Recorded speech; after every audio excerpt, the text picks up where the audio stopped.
the score would have been tied. But fortunately, it was ruled Moreland had caught it fairly, and the Cubs won 6-5. For more thrills on Cubs baseball, stay with us now as the second game of the series comes up in a moment.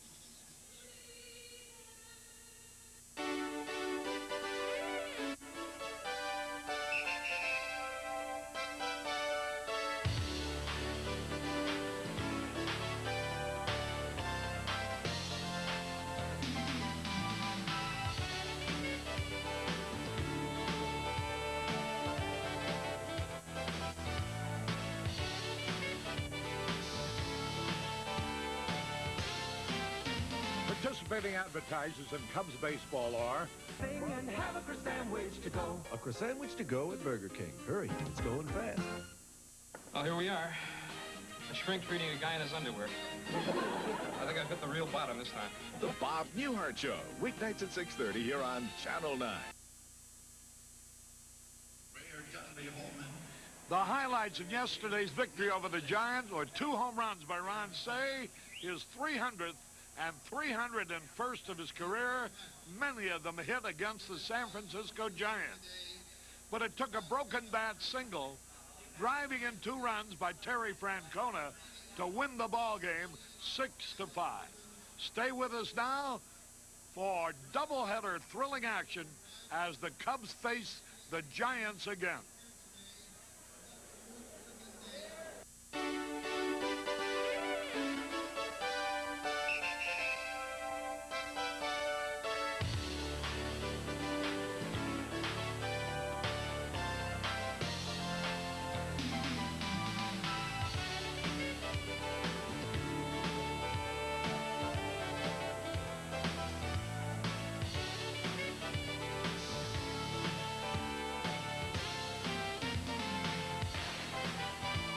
Participating advertisers in Cubs baseball are Budweiser, Beechwood Age for the clean, crisp taste.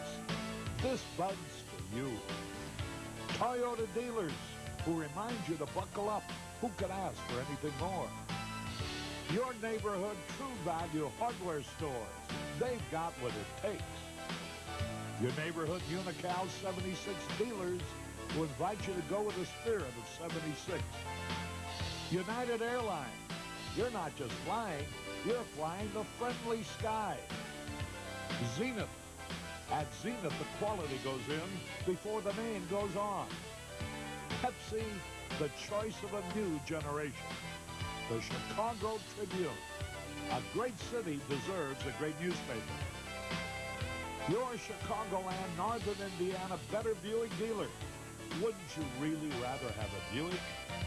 And Canon. So advanced, it's the world's leader in 35mm photography.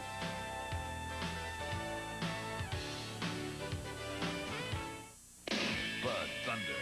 It's revved up and coming at you.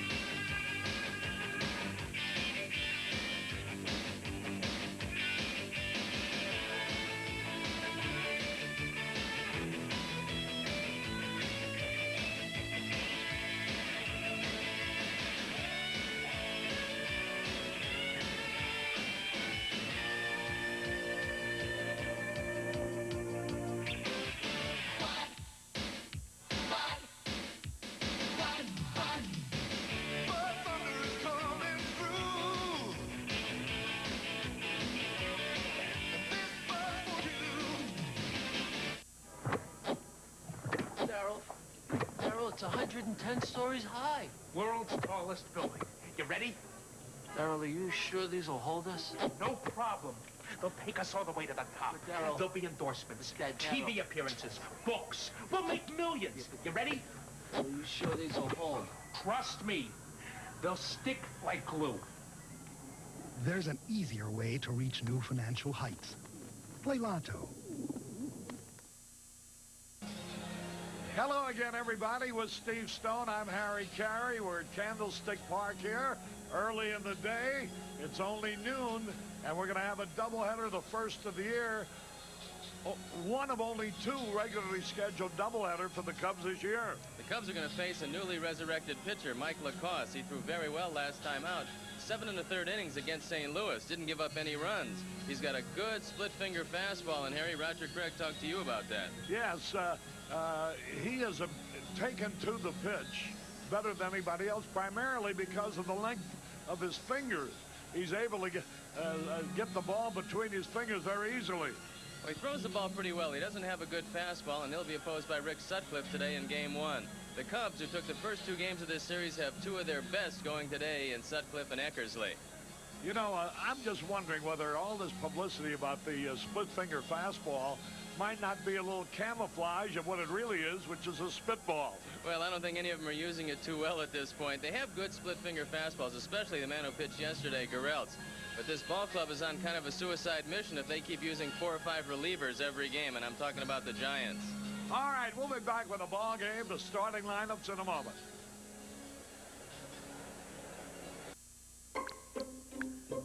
United Airlines welcomes you to spring with low fares that can take you to more places than any other airline. 150 cities from coast to coast.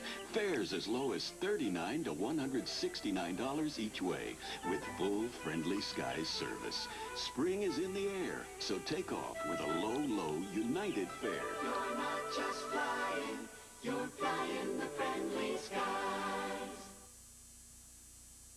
It's time to visit one of the world's great garden spots, the lawn and garden department at True Value Hardware Stores. That's where you'll find this Green Thumb wheelbarrow and these dependable Green Thumb tools, plus the 36-inch by 50-foot roll of Gilbert and Bennett Diamond Guard fencing and their assorted sized fence posts. See them at participating True Value Hardware Stores and home centers. Of all the discerning people who buy Buicks, more buy Century than any other. Now, why is that? Is it because of Century's standard fuel injection and front-wheel drive? Or perhaps it's Century's distinctive style and unmistakable comfort? Actually, there are a lot of good reasons for buying a new Century, but the best one still is, you deserve it. Wouldn't you really rather have a Buick? This copyrighted telecast is presented by the authority of the Chicago National League Ball Club, which has the right of approval of the announcers and is intended solely for the private, non-commercial use of our audience. Any publication, reproduction, retransmission, or other use of the pictures, descriptions, and accounts of this game without the express written consent of the Chicago National League Ball Club is prohibited. In the event of emergency, fans sitting in the upper deck are instructed to take the nearest available exit. With Steve Stone, Harry Carey back at Candlestick. Here are the lineups for today's game. First game of the doubleheader for the Cubs. Dunston at short, Francona at first, Sandberg at second, Moreland in right, Davis the catcher, Say at third, Matthews in left, Dernier in center, and Rick Sutcliffe the pitcher. For the Giants, it will be Gladden in center field, Clark at first, Chris Brown is back with the ball club playing third, Leonard is in left, Davis in right, Melvin the catcher, Thompson at second, Uribe at short, and Mike Lacoste, whose 1-1 loss now with an earned run average of 2.20, will be the pitcher. The umpires, there's Harry Wendelstedt behind the plate, Terry Tate at first, Jerry Crawford at second, and Charlie Williams at third. Sean Dunston was 4 out of 4 Friday night, hitless in 5 trips yesterday afternoon. Mike Lacoste was released by the Kansas City Royals the end of last year, and he signed with San Francisco as a free agent in February of 1986. He had an outstanding spring, and that's how he made the ball club. They didn't think he had much of a chance, but he only gave up 1 run in his first 4 appearances, and he made the Giants rotation. This is his second start after spending 5 appearances in the bullpen. Last time out against St. Louis, he was brilliant.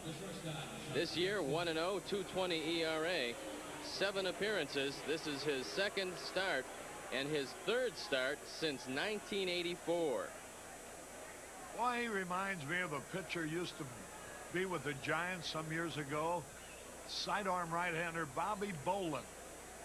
Lacoste is built just like him. Tall, rangy, 6'4", thin, about 180 pounds. Here's Sean Dunston to lead it off. First pitch of the ball game. Low and outside, ball one.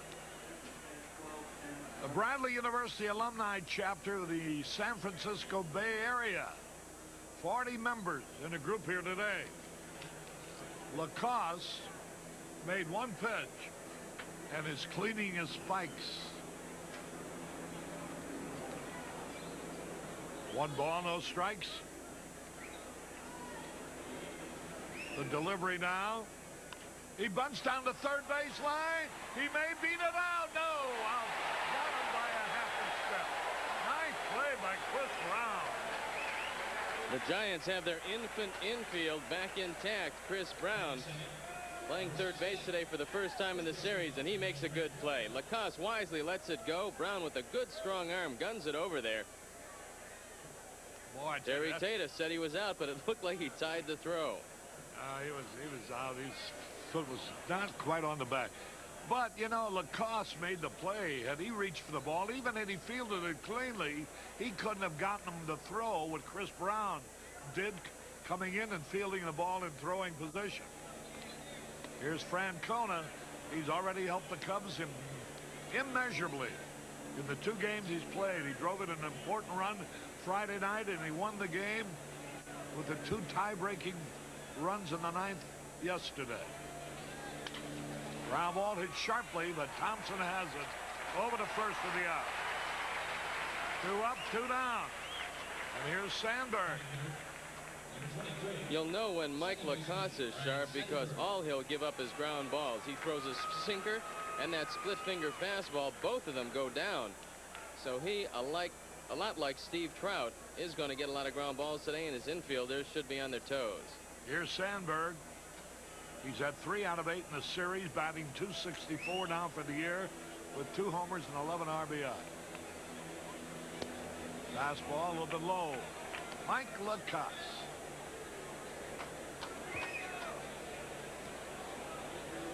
Cubs have Sutcliffe and Eckersley going for him in the doubleheader today.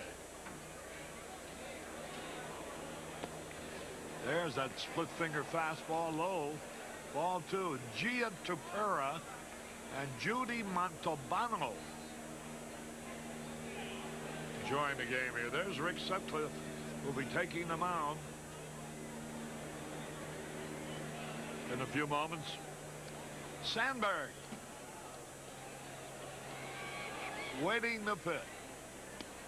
Ball 3 is low, 3-0. Keith Moreland on deck. Sandberg takes a look at Don Zimmer as you take a look at Jim Fry.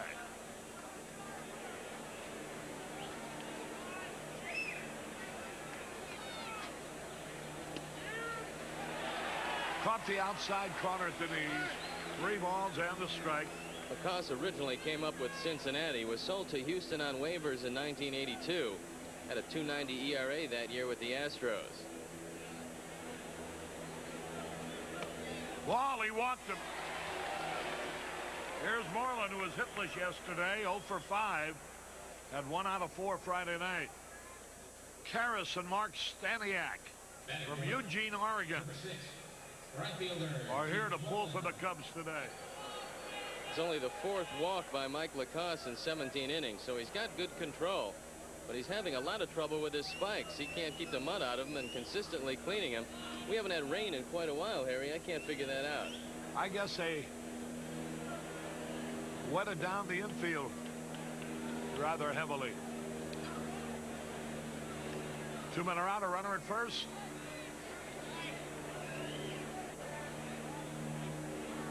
Moreland digging in. A high pop foul out of play. John Napier from Cedar Falls, Iowa. Among the many Cub fans here. There you see Roger Craig, former pitcher Now the manager of the Giants. Fellow well qualified to be a major league manager. Through many years as a pitcher and as a coach. The delivery. Outside. That evens the count. A ball and a strike. Robert Arnault from Stanford University with his son Tony watching the game here.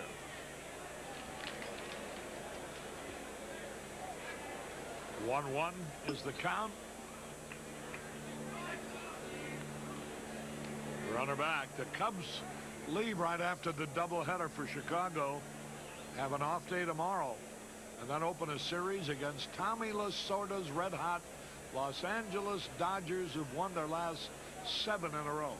Kind of interesting to look around the infield and realize that last year, the opening day infield was David Green, Manny Trio, Chris Brown, and Johnny LeMaster. The only one that remains is Chris Brown. And they had 5 years more major league experience than the current infield. 2 out, a runner at first.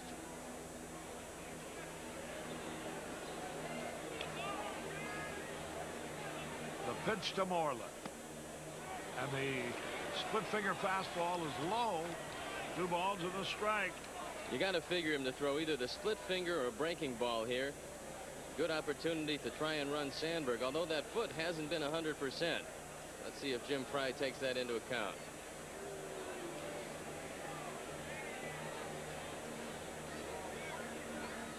He gets back to first. Marty and Carol Cachapalia from Rockford, Illinois are here. Now spell that one backwards. That's what their note says. Spell it back. I think it might be easier.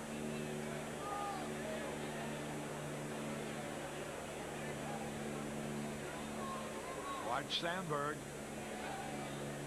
He holds. They pitch out. Ball 3. Everybody was thinking along with you. Roger Craig calls all the pitch outs from the dugout, and it's like Bob Melvin's head is on a swivel behind there. He takes a look at the hitter, then he has to take a look at the pitcher. Now he's looking into the dugout, as you can see. So he spends a lot of time looking away from the ball field with Roger Craig as the manager. The name spelled backwards. Gampapakat. Cachipalio sounds better. There's a high pop fly. Will Clark under the ball makes the count in foul territory. So the Cubs go down without scoring in the first. We move into the bottom half. No score. Save on Puma's Tough Spike baseball shoes with removable liners. The RV1, only $21.96 at Sport Mart. For sports, it's Sport Mart. Hey, Jill, did you know I got a photographic memory? No, Nick. Sure, watch this.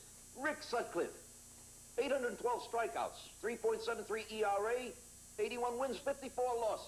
Wow, Nick. Gary Matthews. Cub fans, right now you can get a photographic memory free from Unical dealers. Scott Sanderson. 1 earned run in 39 innings. How'd you know that? Yeah, the stats are on the back, Nick. Hey, Murph, did you know I got a photographic Spirit of 76. Get your free Cub action photos. A lot goes into the Chicago Tribune every Sunday. Many consider it the best newspaper in the Midwest, with some of the best writers and photographers in America. To others, it's simply the best source of information. And to quite a few, it's a matter of pure enjoyment. Morning, Dad. I'm out of here. But to Billy and his dad, Me get Maple Street. it's just another day's work. Life is full of changes, and State Farm is there. I'm State Farm Agent George Palmy. If your family's like mine, you'll find reminders of how fast things change. Wasn't so long ago, my daughter Jill was riding in this. Now she drives this. Look around you. If you see your insurance needs have changed, auto, home, life, or health, see your State Farm agent for a family insurance checkup. The advice is free. And like a good neighbor, And the decisions are yours. State Farm is there.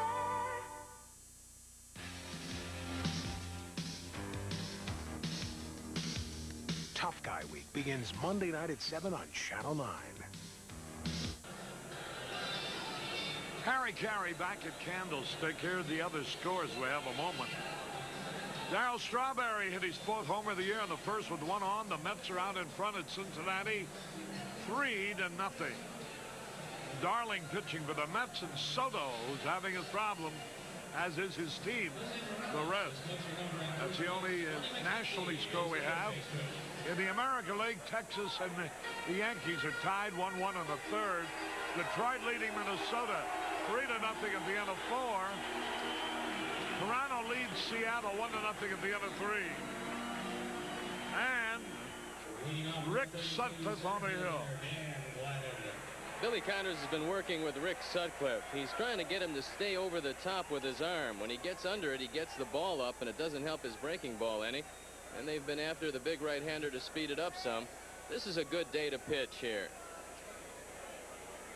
Here's Dan Gladden, the center fielder. The pitch, he bunts foul back for a strike. Gladden is 1 out of 9 in the series, batting .270 for the year with no homers and 4 RBI. Paul Wagner and Felicia Wisbicki, formerly a Mount Prospect, watching the game. There's a curve. He was going to bunt again. It was in there for a strike call. And Gladden is in the hole 0-2. Rick's had good luck with the Giants' lifetime, 4-2, 3.18 ERA. Last year, he was 1-0 against them in 2 starts, a .257 earned run average. 0-2 the count. The delivery. And it's a little bit outside. He's thrown 3 straight breaking balls. The Giants have not beaten Sutcliffe while wearing a Cub uniform. Those 2 victories against him came when he was a Dodger. The pitch. Fly ball, center field, easy out. Bobby Dernier is there. 1 gone. Gladden flies out to Dernier. John and Lori Westland from Erie, Illinois. Are here. So's Keith Barnes from Chicago. And Michelle Grifka from Northwestern. Clark has made a habit of swinging at the first pitch if it's a fastball in his zone. Sutcliffe will have to be careful. The pitch. Curveball in there, a beauty. Boy, he's coming right over the top of that curve, and he's had a good one so far. It's a good way to start out. A first ball fastball hitter. Now he's in a hole. Now the pitch. Another curve, this time a little bit low and outside. 1 out, nobody on.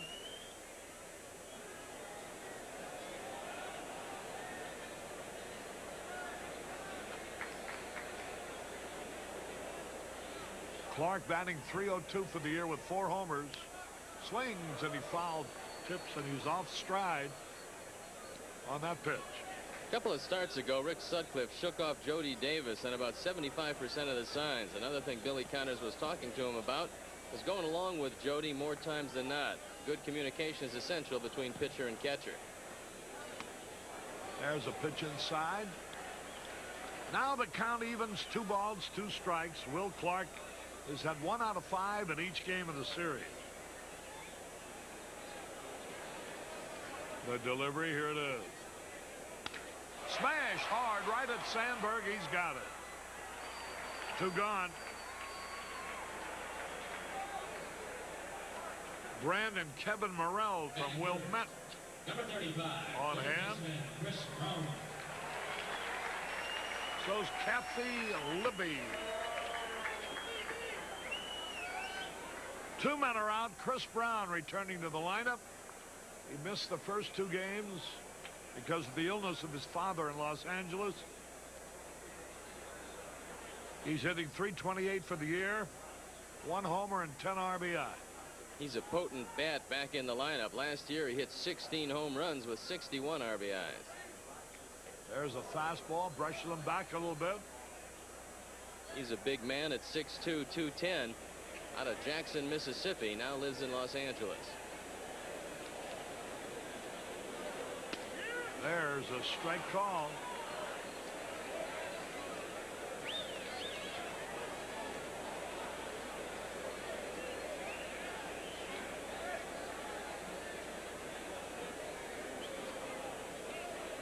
He swings and he misses. In case you're wondering how that youngster, Roger Clemens, is doing after his record-breaking strikeout performance. He's already got 10 strikeouts in 6 innings today in Boston. He's pitching again.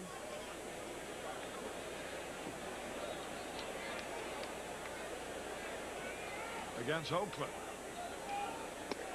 There's a pitch to go around. Yeah! On the appeal. First base umpire Terry Tata said he went around. Nothing across. At the end of 1 inning, no score. You can audition for Puttin' on the Hits. Tryouts are Friday, May 9th at the Brickyard. Call 745-8464 for details. On the next Barney Miller, Harris gets a new assignment. Come up with a modest little skin flick, which we could then distribute on the peep show circuit so as to get a better idea of how they operate. Line 2, it's Henri, your set designer. But takes it too seriously. These people have come to expect really good production values. Well-defined characters. Midgets. Monday night at 6 on Channel 9.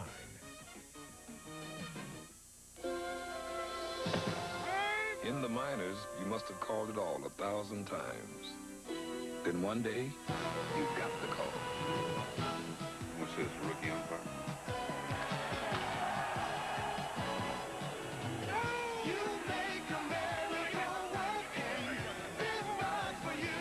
Here's to you. Beechwood Age for that clean, crisp taste that says Budweiser. Compliment for that gentleman. I've always been afraid of 2 things, flying and good cameras. But with this Canon T70, I'm not afraid. This push-button T70 is so easy to use, I can even get the tough shots, like backlit shots. Stop! Take action shots. Bang! I can even use a zoom. Boom! The Canon T70, so advanced it makes the tough shot simple. I'm fearless now. Ooh! Enter the Canon Photo Contest and win an adventure trip on the Salmon River. Details at Canon dealers.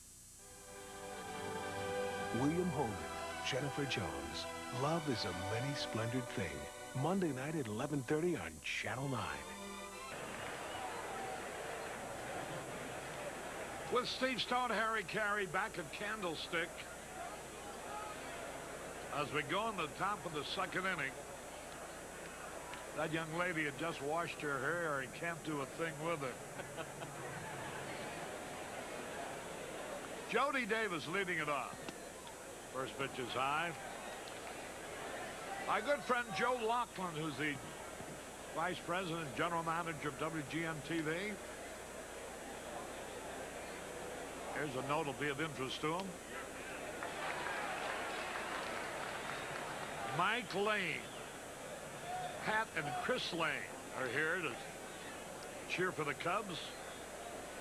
They were neighbors of the Laughlins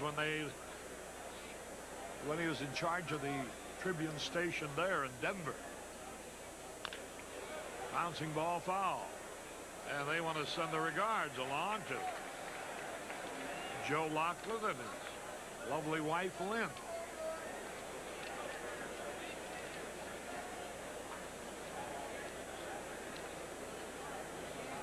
Boy, what people won't do to keep from making a phone call. Had to buy a lot of tickets to keep from making that phone call. Yeah. 1-2 the count on Jody Davis. He's 2 out of 7 in the series. 2 doubles Friday night. Fouls are backing out of play.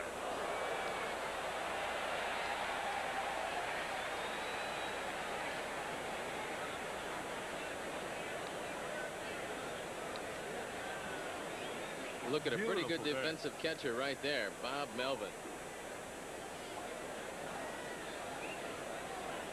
Now the pitch. Little bit inside. That evens the count at 2-2.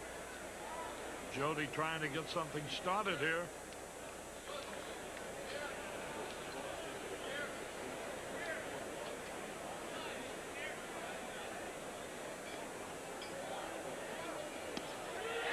him out. Called. Jody Davis called out on strike. For some reason, Harry, Jody goes up on certain days, looks very aggressive, and on other days he sits back and takes a lot of called third strikes. I think he struck out about 30 or 40% of the time, but the majority of those are looking. Yeah, called. Here's Ron Say, who hit 2 homers yesterday. The 300th and 301st of his career. He's being roundly booed here, but that's a sign of respect from fans who realize how much damage he's done over the years. Well, he's had 40 home runs against the Giants during his career with 133 RBI. He's hit 25 of them, I think, right here in this ballpark. And that's the most against the Giants in this park of any active player. The only guy who's hit more has been Willie Stargell, who's hit 26. So Ron Say has got 4 more games in this park, and that record is certainly within reach.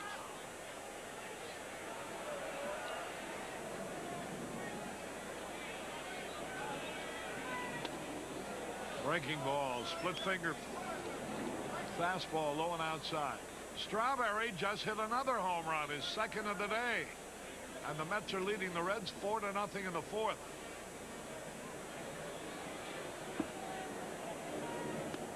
Hey, swings and he misses. Mario Soto, who gave up 4 home runs in 1 inning last time out to Montreal, continues to have his problems.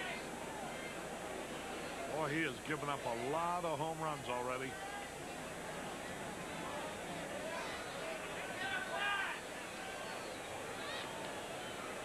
One and 2 the count. There's a drive in the center field, but it'll be caught. Say hit the ball hard, but he lined it right at Gladden. 2 up, 2 down. Here's Gary Matthews. Number 36, left fielder Gary Matthews. The Atlanta Hawks have defeated the Boston Celtics in the NBA playoffs 106-94. Celtics way ahead in that series, though, aren't they?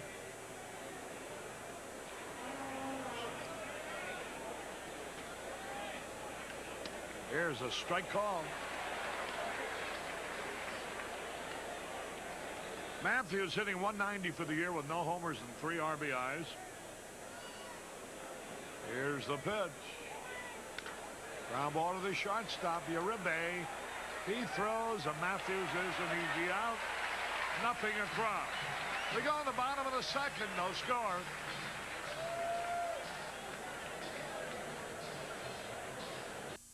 You know, there's lots of reasons I bought my new Toyota Celica. In the daytime, it's the 16-valve 2-liter engine.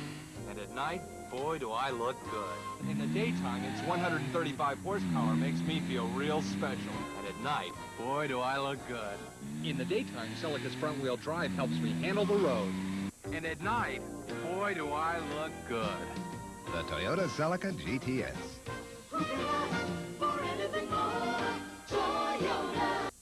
No other taste attracts so much attention. Diet Pepsi, you gotta be the most refreshingest invention. See that smile, see that look. Diet Pepsi is all it took. Diet Pepsi, have I mentioned? You gotta be the most refreshingest invention. No other taste attracts so much attention. Want to paint like a professional?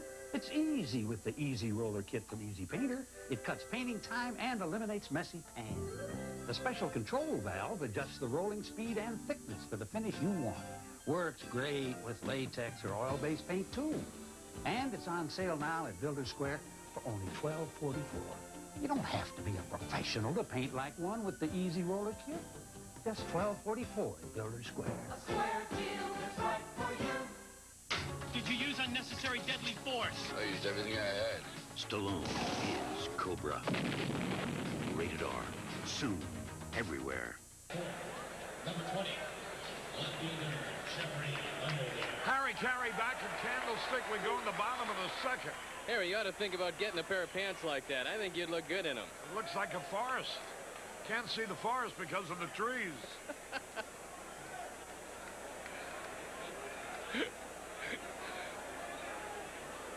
Here's Jeff Leonard hitting 275.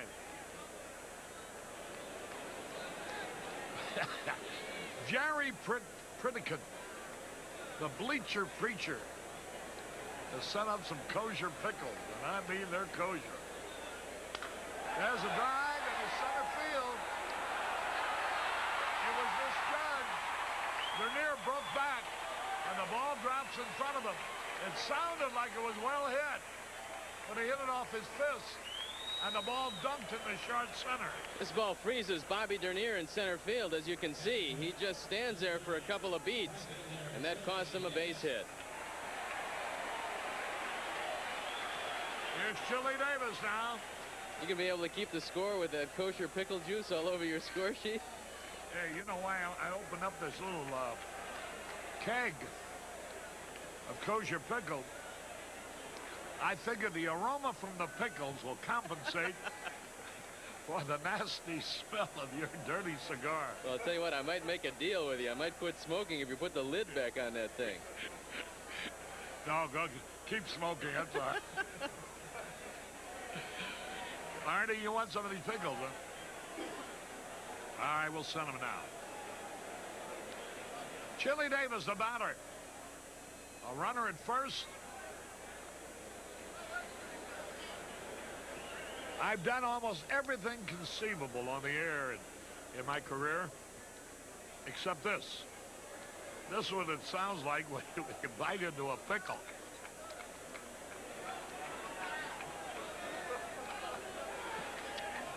If we have smell-o-vision going... You folks at home are in trouble, I'll tell you that. Pitch out, nobody going. Not bad, Steve.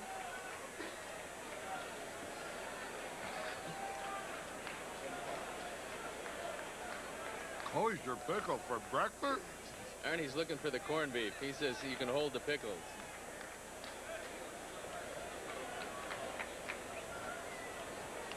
Chili Davis hitting 275 with 3 homers, 15 RBI. Hey, they throw over there quickly this time. Dangerous practice by Jeff Leonard. He went back in standing up, and Terry Francona almost got him. They have yet to throw out Leonard Stealing this year. He's a good base runner. He's fast, but not as fast as some of the real good base runners in the league. Hey, close. Very close once again at first base.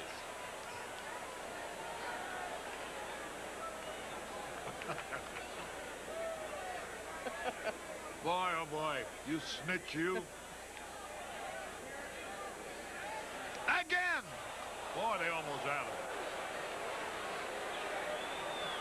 Jose Morales, a premier pinch hitter during the course of his career, now the coach at first base. Leonard wants to smooth out the dirt over there. He's had to come back quickly a couple of times, and he might be digging himself a hole. All right, Arnie, the pickles are on their way to you. And I want you to put the same caption on the screen that you put for me. Arnie eating pickles. Foul out of play. 1-1 the count. Sutcliffe's going to have to be at his best the way LaCassa's looked. He doesn't want to throw Chili Davis an off-speed pitch because they're playing him around toward left center field. An off-speed pitch, especially inside, Chili can pull it into the gap in right center, and there is a big hole. Sutcliffe is holding Leonard as close as he can. But Leonard, again, is away to a daring lead.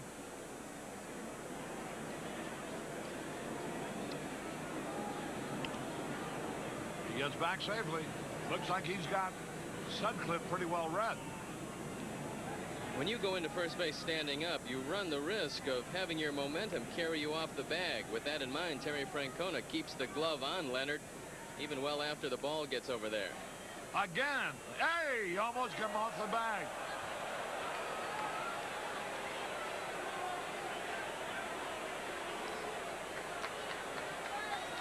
I wonder, is Leonard that sure of being able to get back standing up, or is his leg bothering? He's got a clause in his uniform, in his contract, where They only wash his uniform once a week, so he doesn't want to dirty it up. There's the pitch outside. 2 balls and a strike. Very fine crowd. They're still coming in. This is the pitch they're probably going to try to send Leonard. Sutcliffe might want to give him a real good move at first base. No, he just lobs the ball over there. Steve will be talking to Al Rosen, former slugging third baseman of the Cleveland Indians, and now the president and general manager of the Giants. That's between games today.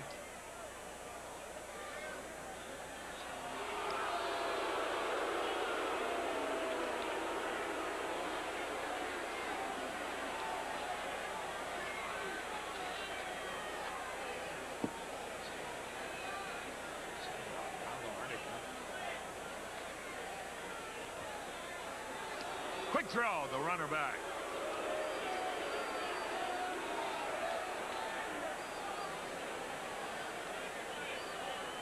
The Pickles are on their way by Federal Express.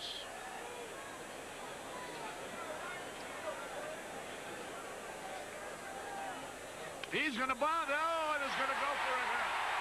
Great play. A wild throw by Sage. Here comes Leonard around third. They hold him up there. No reason at all to make that throw by Ron Say. No way to get Chili Davis when he pushed the ball by Sutcliffe. Outstanding idea by Chili Davis. And watch the ill-advised throw by the Penguin. Once the ball gets by Sutcliffe, Davis is home free. Now Ron throws the ball well up the line. And Leonard advances to third base. It's got to be a single and an error. Now Melvin, the catcher, will be the hitter. Jim Fry comes out.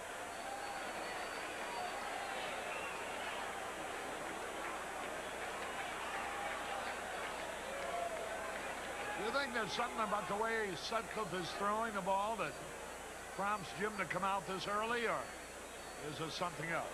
I know one thing, he doesn't appear to have the best velocity on his fastball, but I don't think Jim is too concerned about that. He's thrown a good curveball today. He just wants to make sure that he settles down. He's probably telling him, Harry, look, it's early in the ball game. Concede the run at third base. We're not too worried about that at this time. Just keep us out of a big inning. Try to get the ground ball, get the double play. Even if we're down 1-0, our offense can still come back against Lacoste. So here's Bob Melvin, the catcher.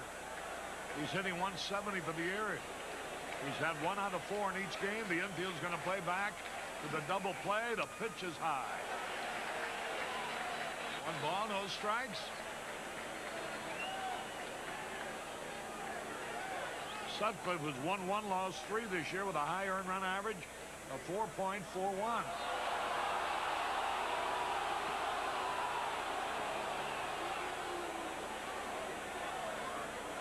Boy, that was a great bunt by Chili Davis.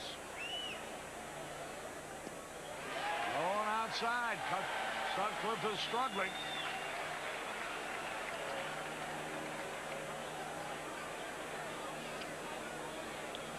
Coles, Whitaker, and Parrish have homered for the Tigers as they lead Minnesota 4-1. There's a double play ball, 1 out. Out at second, out at first, the run scored. Melvin rolled into a double play, 6-4-3.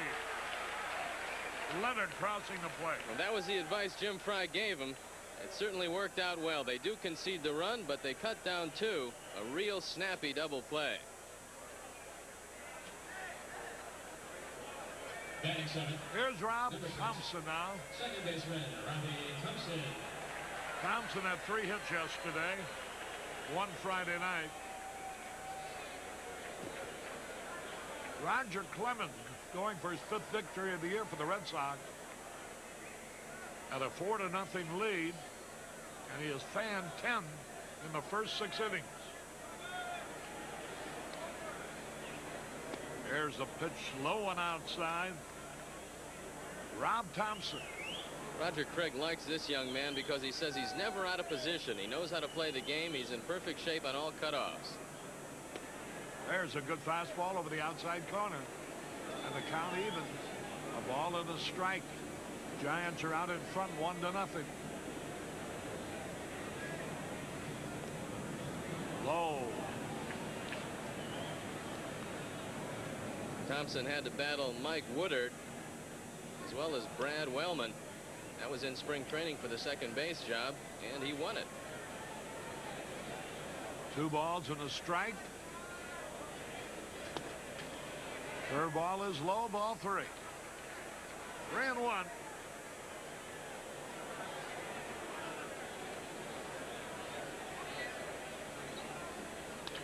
Line into the left field corner. Extra bases. Thompson is on his way to second with a stand-up double.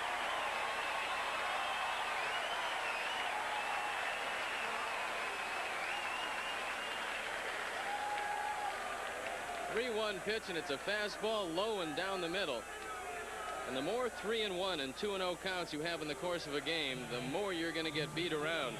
Sutcliffe just can't afford to get behind Harry because his stuff is not that sharp today. I don't think his stuff has been sharp other than the opening game of the season. Even the game he won, I think it was 7-5. They're going to walk Uribe now to get to Mike Lacoste.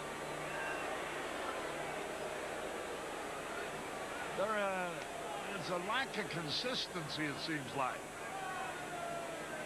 One, I don't think his fastball is as good as it was before he got hurt. He had a very bad leg injury, and I think at the time he hurt his shoulder. And in spring training, he really didn't pop the ball, but he said that he was working on his breaking pitches and his off-speed pitches. Then opening day, when he threw, he looked very good. He had a good fastball. But I don't think there's any doubt, Harry, that he really hasn't thrown the good, hard fastball or sharp breaking pitches since then. He'll throw it in spots. He just can't do it consistently. All right, here's Lacoste.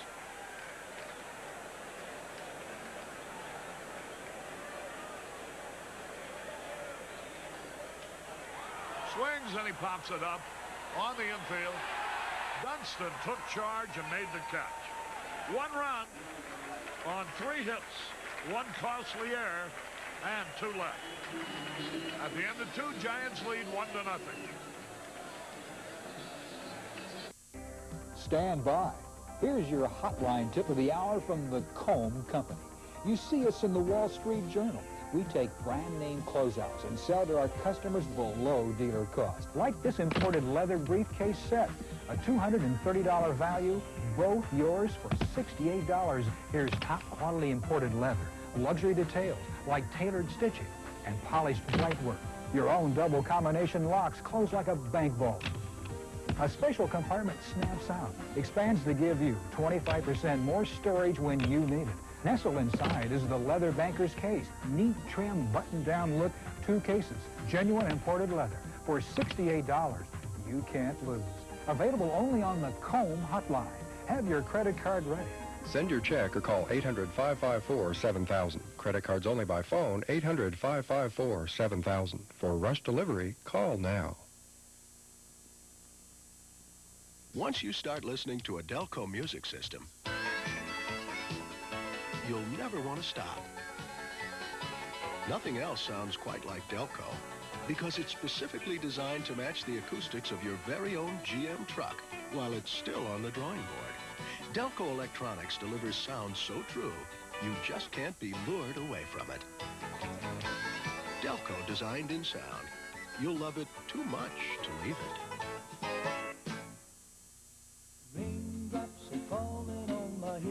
Butch Cassidy and the Sundance Kid.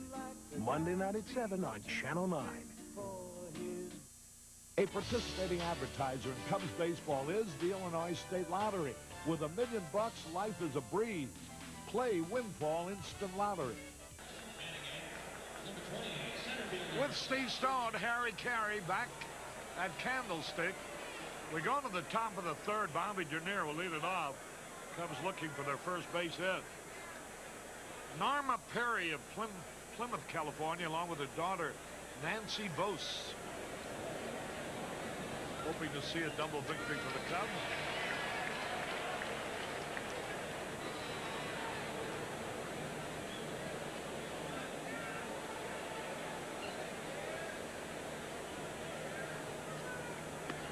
A pitch a little bit low.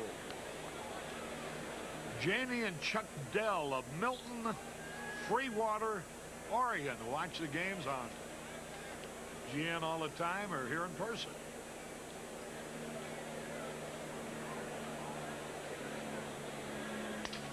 There's a little pop fly, gonna drop, base hit. A broken bat blooper. And there's the first hit off Lacoste. That'll bring up Sutcliffe. Batting ninth, number 40, pitcher Rick Sutcliffe. Ordinarily, you'd think this was an automatic bunt situation. But Jim Fry has a big left-hander that can hit the ball out of the ballpark. He's got 1 home run, 4 RBIs. Let's see what he does with Sutcliffe. Roger Clemens pitching for the Red Sox was scored on the 7th. Boston leading 4-1. The Red Sox are batting the bottom of the 8th. We know Clemens has at least 10 strikeouts already.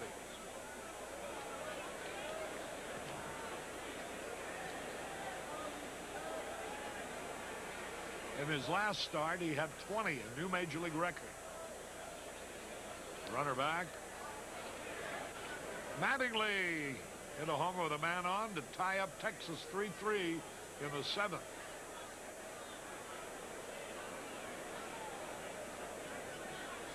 If Sutcliffe doesn't bunt, there'll be a surprise Chris Brown. He pulled back. The pitch was inside. 1 ball, no strikes. Detroit leading Minnesota, as I mentioned before, 4-1 in the bottom of the 8th. Coles, Whitaker, and Parrish with homers. Toronto leading Seattle 2-0 in the 6th. Steve against Moore.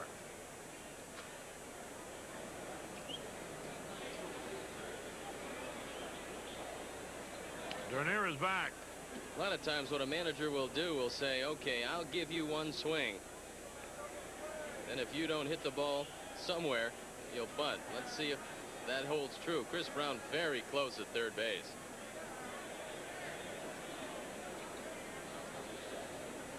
They throw over to first, the runner back. Cleveland and Chicago, they're tied up 2-2 in the 3rd. The Indians have won their last 6 in a row. California out in front of Milwaukee 2-0 in the 4th. Kansas City leads Baltimore 3-0 in the bottom of the 3rd.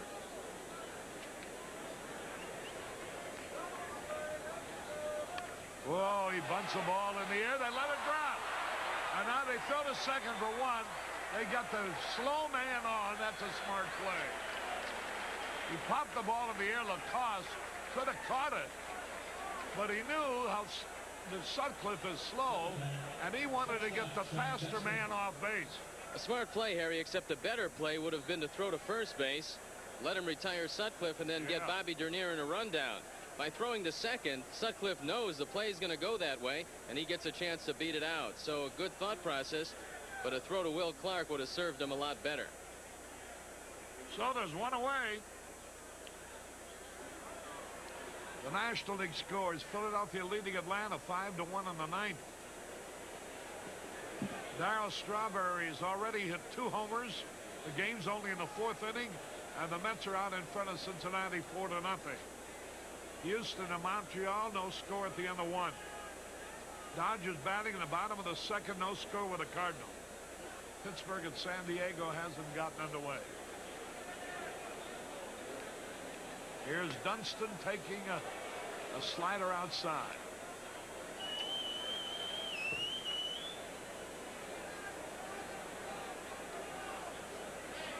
Valenzuela threw a 5-hit shutout at St. Louis yesterday.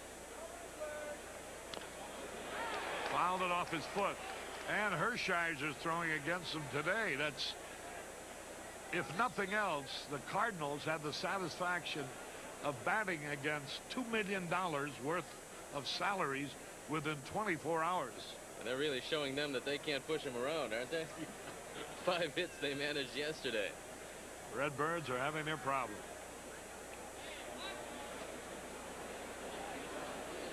One to nothing Giants lead. We're in the 3rd. Ground ball to Clark. Steps on the bag for 1, throws a second. But he's out. Sutcliffe slipped off the bag. Harry, we told you what happens when you go in standing up. You can come off the bag. So it is no runs, one hit, no errors, nobody left. We go to the bottom of the third, Giants leading 1-0. You got a great pair of hands. Thanks. The rest of me's kind of cute, too. Trapper John, weeknights at 10:30 on Channel 9.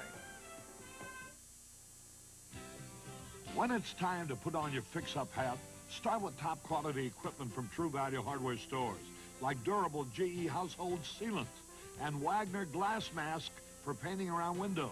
The Easy Roller by Easy Painter makes painting quicker, and it comes with a free brush. And top it all off with our True Test Easy Care Latex Flat Finish from participating True Value hardware stores and home centers. Well, congratulations. Thanks, Murph. You know, honey, I always buy 76 gasoline so my car will run smoother.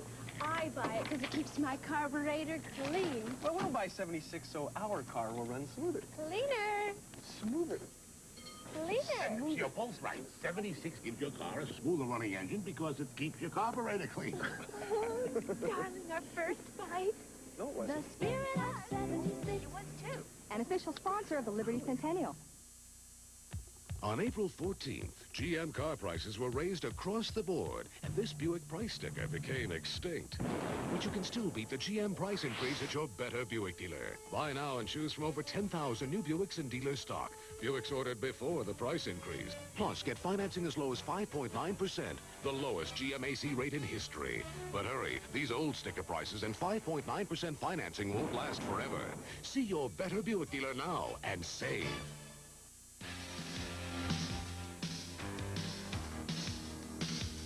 Tough Guy Week begins Monday night at 7 on Channel 9. Harry Carey back at Candlestick Park.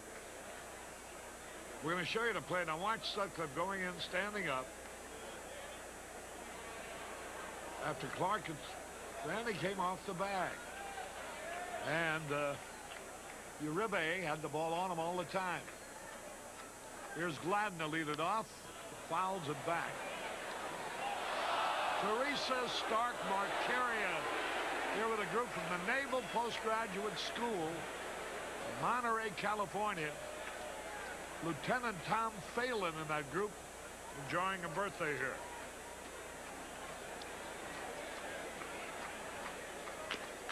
He had a cut and he missed. 1-0, the Giants are leading. They've been exploiting Dan Gladden on the inside part of the plate up. They've been completely tying him up with a good fastball, and he's been swinging through him consistently. That pitch was high. 2-2.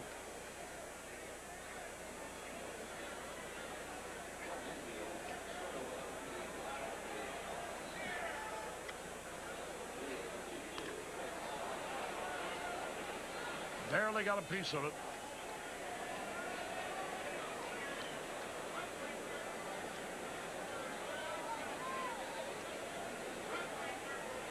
Donna and Dave Goldberg, formerly of Chicago, now living out this way.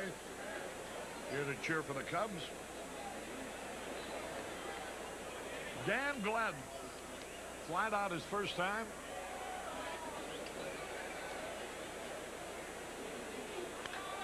Popped it up in foul territory. Terry Francona's there, and he makes the catch. Gladden fouls to Francona. Here's Will Clark. You know, this kid not only is a good-looking hitter, Steve, but every department of the game seems to come natural to him. He looks good in the field. He throws the ball well.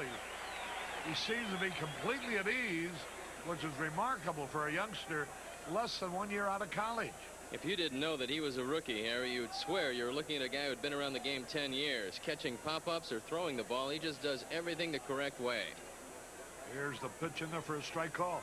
I don't know who the baseball coach is of Mississippi State, but he can sure be proud of whatever work he did with this kid.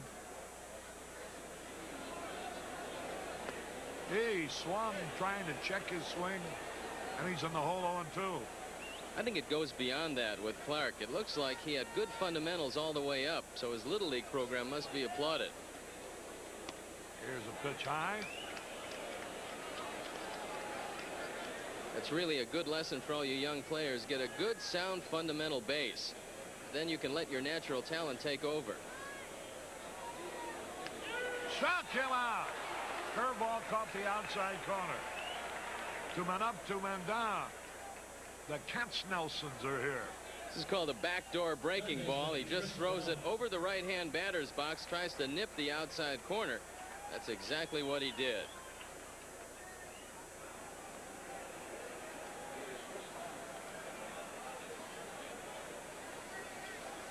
Two men are out. Chris Brown fanned his first time up. Slider outside. The Meyerson family watching the ball game here today. There's a drive in the left coming on, making the catch. Gary Matthews. 1, 2, 3, nothing across. Dwayne Stats will be joining Steve in a moment. This is Harry Carey from Candlestick. We're at the end of 3. The Giants are out in front, 1-0. Well, speaking of weather, looks like it's going to be a real scorcher. Temperatures headed way up into the 90s. Pick a pair. Pick a pair. Pick a pair of 6-packs. Buy. Another sizzling summer's coming. It's time to stock up on the cool, crisp taste of Budweiser and Bud Light. So pick a pair of 6-packs, 12-packs, or even cases. And look for our special pick-a-pair offer wherever you see this display. Pick up a mail-in coupon and send for this fun-in-the-sun umbrella for 2. Well, what are you waiting for? Pick a pair. Pick a pair. Pick a pair of 6-packs. Buy Bud.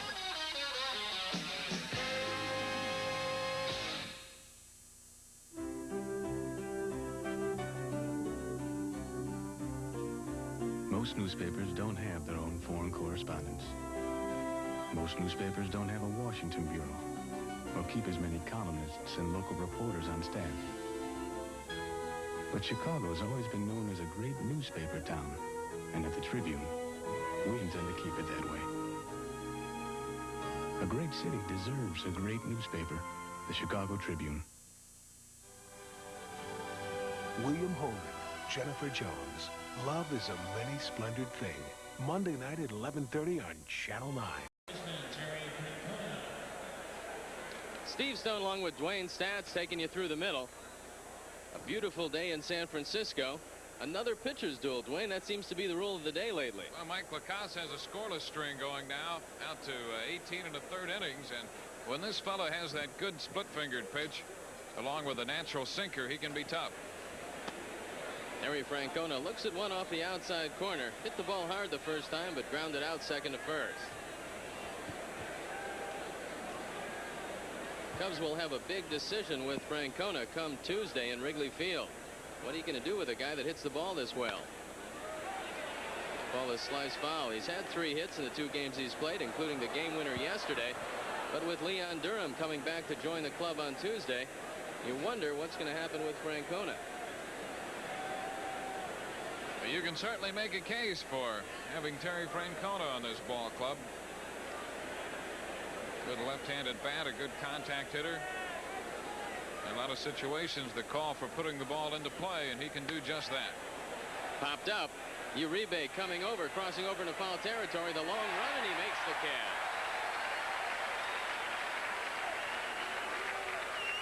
catch. Uribe is not real flashy at shortstop. He's just there wherever he needs to be. He gets over there in foul territory and makes a nice little play on this pop foul. This Giant infield has committed just 6 errors thus far this year. This ball club is 9-1 in the 10 games that they've played errorlessly. Ryan Sandberg drew a base on balls in the first inning, the only walk permitted by Mike Lacasse.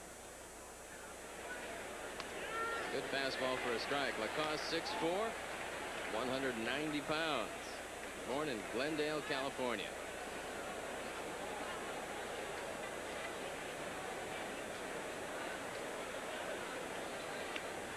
You saw a lot of Lacoste in Houston. What type of pitcher was he down there?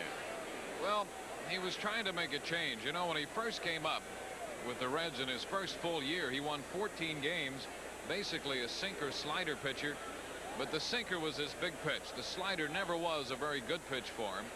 And that's when he started to toy with that forkball. He's got a good one now, and he couldn't have come to a better place. I think that's one of the reasons why Roger Craig decided to give him some employment. He was released by Kansas City after last season. Craig saw a guy that had the split finger fastball, somebody that he could tinker with and make him a better pitcher. So far, it's turned out that way. 1-2 count on Sandberg. Fouled off to the right. You know, that first year, his first full year with the Reds, he won 14 games, and then the next year, the league sort of caught up with him. He fell 2 games under 500 and had an earned run average of more than 4.5 in his second full year in the major leagues.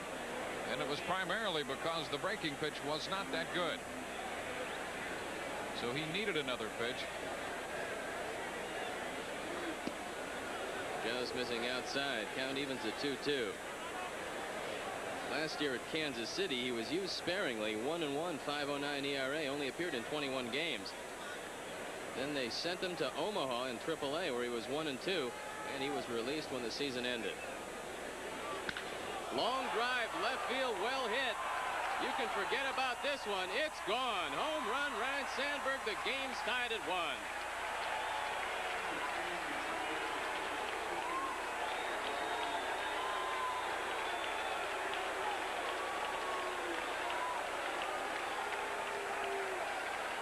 Well, Sandberg extends his hitting string to 8, ties the ball game, and he snaps that scoreless string that the right-hander Michael Lacoste had. It was 15 1/3 innings coming into this ball game, and it stops at 18 2/3. That'll bring up Keith Moreland, who popped up to first base to end the first inning.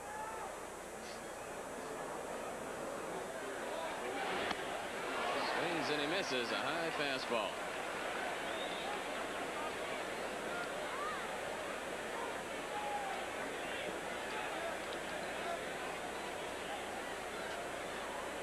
Of course, that's another $100 to Cubs Care Cancer Fund in the name of True Value Hardware. Broken bat, one hopper to Uribe, fires across, he gets him.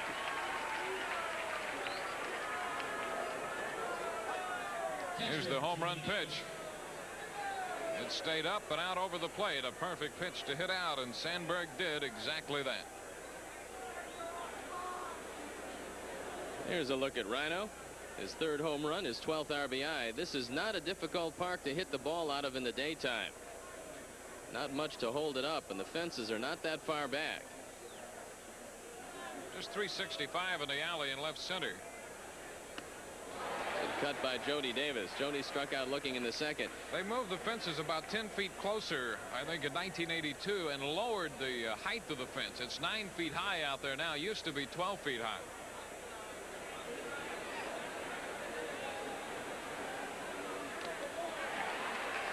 Oh, 2. It looks farther than Wrigley Field because you can see through the fence, so it looks like it's a long way out there. But at 365 to the power alleys, that's not a great deal of distance in the major leagues. It's 335 down each line. The only thing that usually holds the ball in this park is the wind.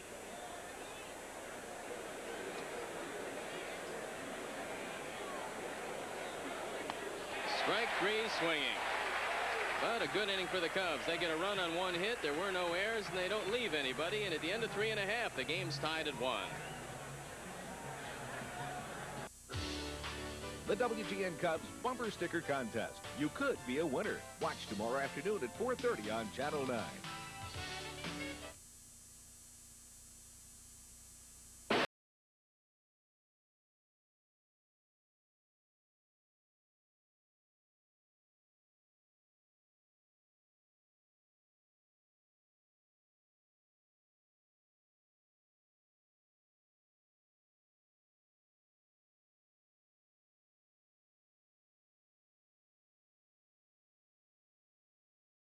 On Channel 9. I may be a professional carpenter, But when it comes to my home, I'm a do-it-yourselfer just like you. But I still shop at Builders Square because I know I'll get the best price and the best quality anywhere. Guaranteed. Like this big Stanley half-horsepower garage door opener. It's specially designed for heavier doors, and it's only $139 right now at Builders Square. Plus, I get this second transmitter free. Now that's real value. Builders Square. A square deal that's right for you. Come become a kid again on life's greatest beach, Waikiki. Surrounded by aloha spirit, amidst the bounty of Oahu. Come become a kama'aina, a native, and let the island rhythms carry you away with the airline that's been Hawaii's friend for nearly 40 years, United. And come become the Hawaii that was and always has been in the friendly skies. This place is better than the zoo.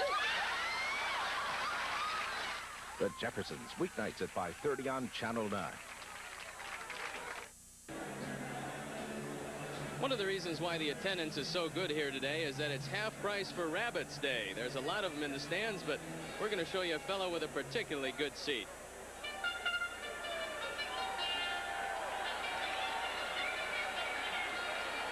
I think they're calling that bugle for Arnie Harris in the truck. Arnie, did you hear that? It's post time. I got three guys, Steve Stone, Lou Boudreau, and Arnie Harris, who've just left the ballpark.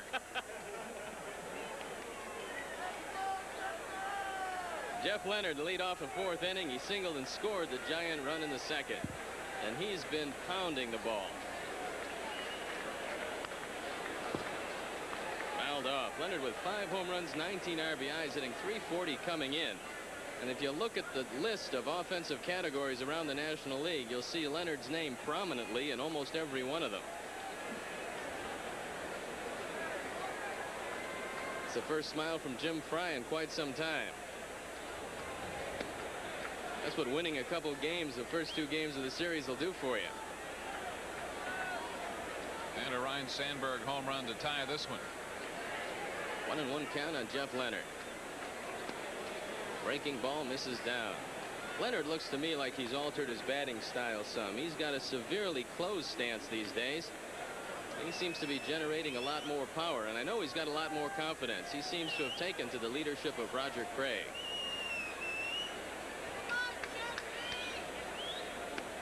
Swings and he misses. A good breaking ball by Sutcliffe. You know what I think they've done with him more than anything, Steve, is just let him play baseball. You know, they tried to make him the team captain, and he tried to play with that particular role in mind. But I think if they just let him come to the ballpark and turn him loose, let him play the game, he has great physical ability. Fouled off. I think that team captainship went by the boards after a fight around the batting cage with Dan Gladden. I don't know if they had a fight over who's going to be captain, but Leonard did resign shortly thereafter. I think he's a lot more comfortable in the role he's playing now. He's just one of the players and comes out and plays the game. Last year he hit 17 home runs, and this year he's on a pace to easily surpass that. Breaking ball misses down, and a full count on Leonard. One of the things that Sutcliffe wanted to avoid today was throwing a lot of pitches. Long drive right center field. Bobby Dernier camping under this one, and he makes the catch.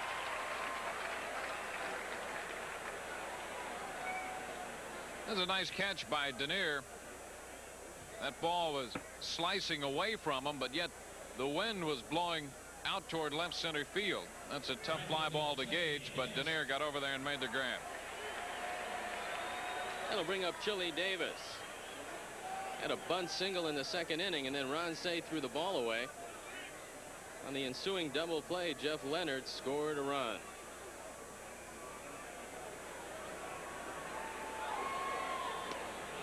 Chili looks at one up and away. Chili 3 home runs, 15 RBIs, hitting .275 coming in.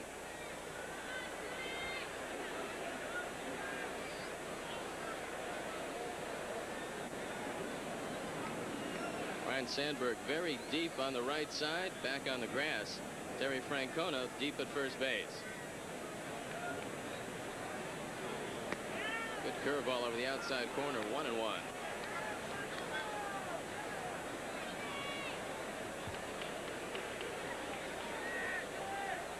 Gordy McKenzie, the coach at third. Jose Morales, the coach at first for the Giants. Good fastball, 1-2. I thought Sutcliffe came out today in that first inning throwing a few more fastballs than he has in his first few outings. Then it looked like in the second inning, Dwayne, he went in almost entirely to the breaking ball. So he's been a couple of different type of pitchers today.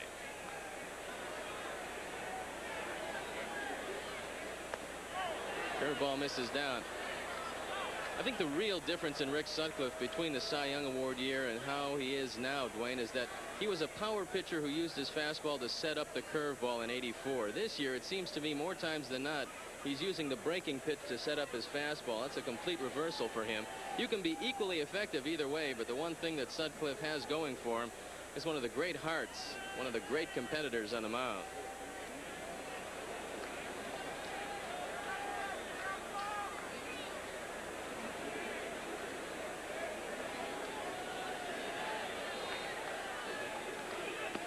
Strike three, got him on a breaking ball. Jody Davis digs it out, and Davis is retired. Well, that's some pitch by Sutcliffe on the 2-2 to Chili Davis. Let's take another look at this breaking ball. Well, the bottom fell out of that pitch.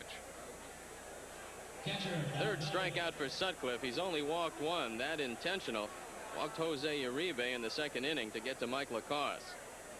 Bob Melvin, 6-4-3 on the double play in the second inning. Breaking ball misses down.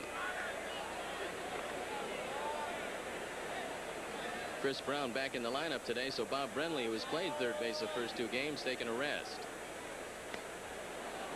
Sutcliffe falls behind, 2-0.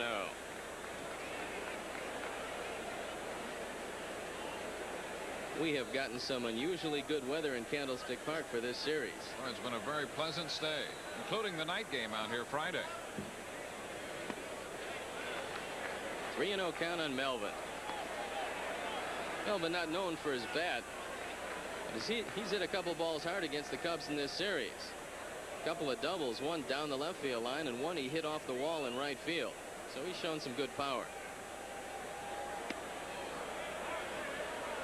3-1 count. Game all tied at 1. Cubs with 2 hits, Giants with 3. The Cubs have committed an error. Fly ball right field. Keith Moreland going back, and he makes the catch. That ball took off on him, but it's a 1-2-3 inning for Rick Sutcliffe and the Cubs. End of 4. The game's tied at 1. You shaped it in your mind. Total performance. Now the all-new Toyota Supra brings it alive. Super Power, created by a 3-liter 24-valve, 200-horsepower engine. Super Suspension, racing type, double wishbone, fully independent. Super Cockpit, where you perform. The new Toyota Supra, performance without compromise. Now the Supra dynasty begins. Who could ask for anything more? If you just ask for a light beer, Give me a light. you never know what you'll get. Bloods. No, actually, Bud Light.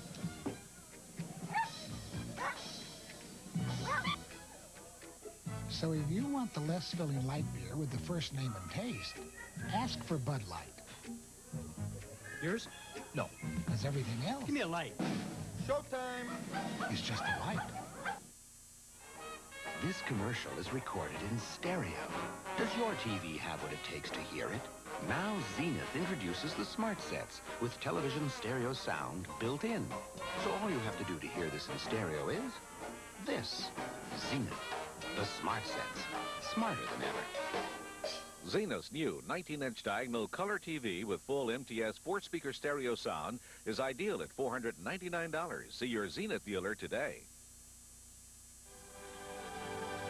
William Hogan, Jennifer Jones. Love is a many splendored thing. Monday night at 11:30 on Channel 9. A participating advertiser in Cubs baseball is Donnelly Directory Publishers of the Ameritech Bell Yellow Pages. Cub fans, stop at participating Unical 76 stations to get an action color photograph. This week, Keith Moreland is featured. Stop in today. Ron Say to lead off the 5th inning for the Cubs. Take a look at the play by Keith Moreland and that 4th inning. This ball takes off, almost goes over the head of Moreland, but he's able to haul it down. We mentioned the difficulty of tracking down a fly ball. That ball that Denier caught off the bat of Leonard was not an easy catch, and there's no such thing as a routine fly ball in this ballpark. Ron Say flied out to center field in the 2nd inning. Hit the ball right on the nose, but right at Gladden. He looks at one off the corner. The Dodgers having a good series against St. Louis. They've made 36 errors in 24 games, and if you think there's any help in AAA, Albuquerque's made 44 errors in 17 games. Not much defense around the Dodger system these days. He lifts a high pop foul. Will Clark coming over, and he makes the catch. A lot of room here in Candlestick Park for those pop-ups in foul territory.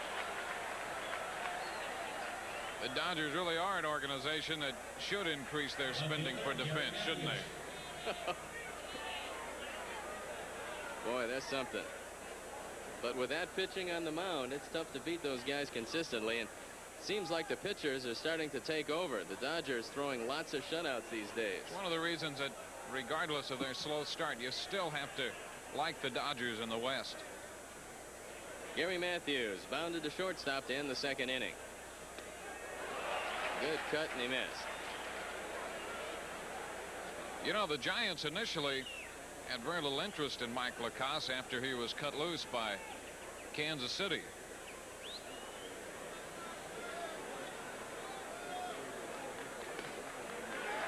Oh, 2. Well, how did he get over here? But his agents had such good rapport with Al Rosen in prior dealings that Rosen decided, more or less out of a courtesy, to give Lacasse a look in the spring, and he had a good spring for him.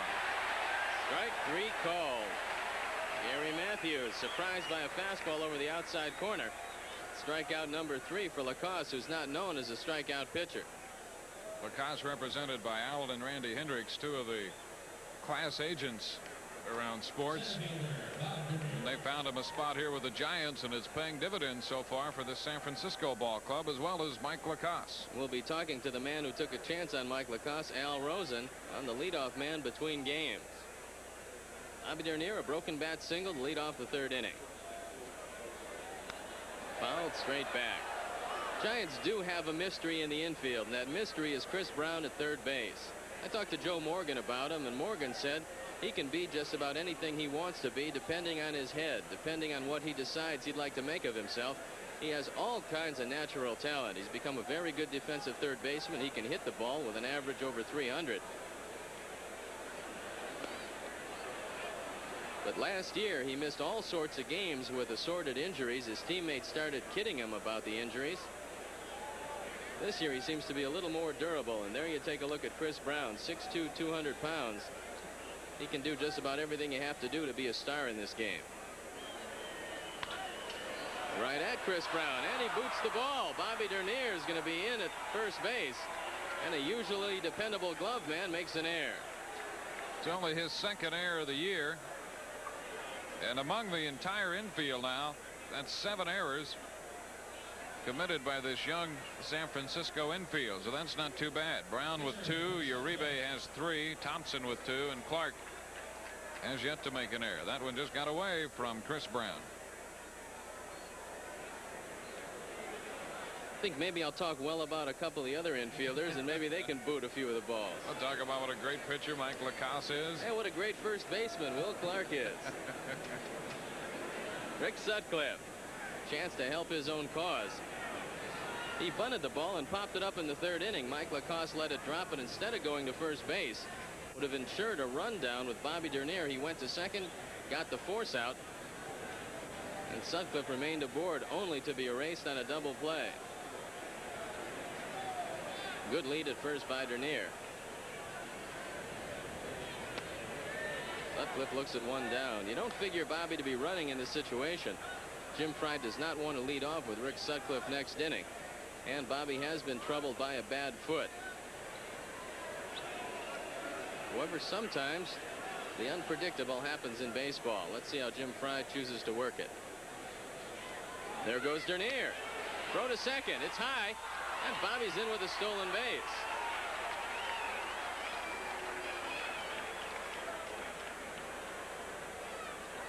Here's the steal by Dernier, his 4th of the year. He's now 4 out of 5 in that department.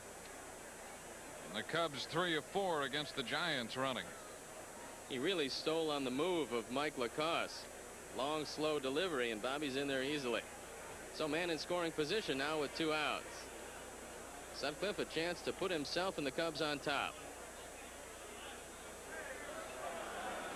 2-1 count. Sean Dunston on deck.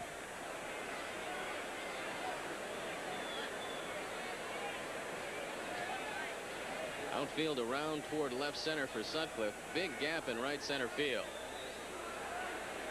Chili Davis shallow in right field. He's fouled off to the left.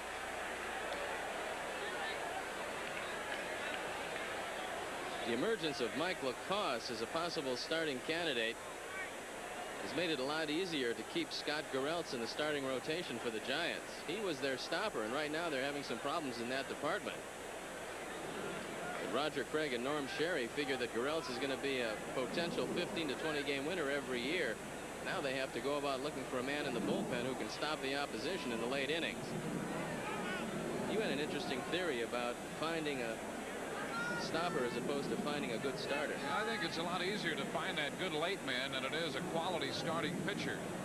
I think that's one of the things the Giants have in mind as they have switched Gereltz into the starting rotation. Popped up. Brown calling for it. And now Uribe takes it as Brown gives ground. No runs, no hits, 1 error, 1 left. At the end of 4 1/2, the game's tied at 1. Hi, I'm Bob Vila. Millions of you have watched my home repair show on TV. If you've been putting off those home repairs and improvements you were planning, I've got something to show you. As you can see, I'm in the middle of laying a tile floor here in the bathroom. What I wanted to show you is a book that takes you through a project like this step by step. It's called Kitchens and Bathrooms, and it's part of the Time Life Books Home Repair and Improvement series. What I'm about to do is outlined in the chapter on ceramic tile, right here on page 26. First, you roll up the sheet so that the bottom side is facing outwards. Then apply the mastic with a trowel, and then lay the sheet gently into place and roll it out smoothly.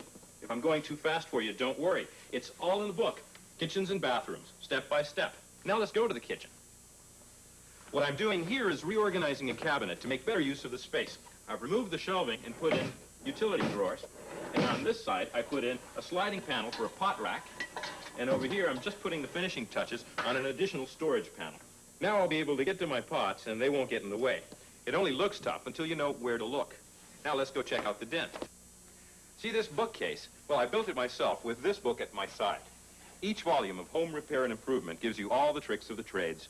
Call now and you'll start receiving these helpful books, one about every other month. Keep only those you want. Cancel anytime. With your first book, Kitchens and Bathrooms, you'll also get this 12-foot Stanley tape measure free with your purchase. The Time Life Books Home Repair and Improvement series comes in handy in this house. It'll come in handy in yours, too. Well, I've got to go finish that bathroom tile. See you later. Call 1-800-228-5333 to examine kitchens and bathrooms for 15 days. When you decide to keep it, pay just $10.95 plus shipping and handling. Other volumes will follow when approximately every other month. Keep only the ones you want. Cancel anytime. So call 1-800-228-5333. That's 1-800-228-5333. Rick Sutcliffe goes back to the mound for the Cubs here as we move into the bottom of the 5th. And here's a reminder. If you stop by your local Unocal 76 station this week, you can also pick up a color photograph of Rick Sutcliffe. So stop in today. Robbie Thompson to lead off the 5th inning. The bottom third of the order to face Rick Sutcliffe. Will be followed by Uribe and Lacoste. Thompson doubled in the 2nd inning. Slices this ball off to the right. Steve, there's a lot of talk about Will Clark, the rookie first baseman, picking up his first hit, a home run off Nolan Ryan on his first major league swing. Rob Thompson picked up his first big league hit off Nolan Ryan. We'll finish the story in a minute. So they flip the ball back to Ryan, and Ryan flips it to Gordy McKenzie. McKenzie has no idea why he flipped him the ball, so he throws it out of play into the stands, and a fan catches it. Now that's the ball that Robbie Thompson picked up his first major league hit with. Nolan Ryan is the Santa Claus of the National League this year, giving up a lot of firsts.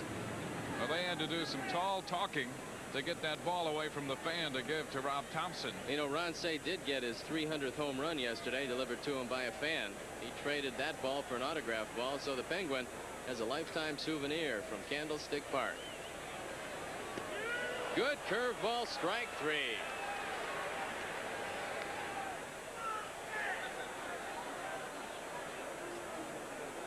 Here's the pitch from Sutcliffe to get Thompson looking. Strikeout number 4 for Sutcliffe. He's walked 1 intentionally. Jose Uribe, the recipient of that intentional walk in the second inning. Ron Cey very close at third base. Terry Francona stepping back of the bag at first. Mike Lacasse in the on-deck circle. Outfield shallow for Uribe. Curveball for a strike. Sutcliffe featuring that big overhand curve today. Billy Connors suggested that Rick Sutcliffe go to the overhand curve as long as he stayed over the top. He reviewed films of Sutcliffe in '84 and found out he was dipping down a little bit. Another good breaking pitch.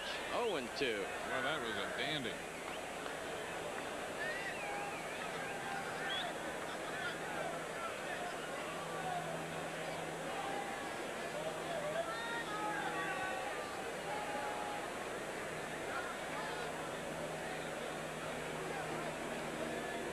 Strike 3 called. Strikeout number 5. It's just curveball after curveball for Rick Sutcliffe, and he has the Giants baffled. That's 9 in a row retired by Rick Sutcliffe since he gave up that intentional walk to Uribe back in the second inning. 3 of the 5 strikeouts looking, and Mike Lacasse, who popped up to end the second. Looks at a fastball up and in. Giants have yet to beat Rick Sutcliffe in a Cub uniform. He's 4-2 against them lifetime. Those 2 losses came when he was a Dodger. Fly ball center field. Bobby Dernier moving back, but he'll have this one easily. And a 1-2-3 inning for Rick Sutcliffe. At the end of 5, the game's tied at 1. Raindrops are falling on my head. Butch Cassidy and the Sundance Kid. Monday night at 7 on Channel 9. Forging, fitting up, hand finishing. Exacting standards that say nothing is complete until it's right. One beer is brewed with these same values. Budweiser. The most expensive ingredients. Exclusive beechwood aging for a clean, crisp taste. Because this Bud's for you.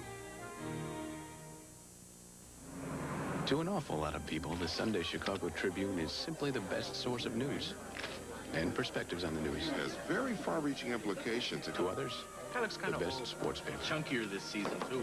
Yeah. So are you, sweet cakes. For many, it's the Midwest's largest shopping guide I'm not really keen on for just about anything. The Sunday Tribune is different things to different people. What's that, a crossword puzzle? So what's the best reason to read it? You have to find that out for yourself. Just holding it for you. Here it comes, Chicagoland. The lowest GMAC financing rate in history. Right now, get 5.9% GMAC financing on Buick LeSabre. Sleek, luxurious, and totally new. From the front-wheel drive chassis to the windswept roofline. And sticker price from just $12,699. Or choose the elegance of the Buick LeSabre 4-door. Buick LeSabre. Plus 5.9% financing. Only at your Better Buick dealer. Length of finance contract is limited. Now's the time to get a lawn this green, this thick, this weed-free, with this Turf Builder Plus 2 Weed and Feed from Scotts.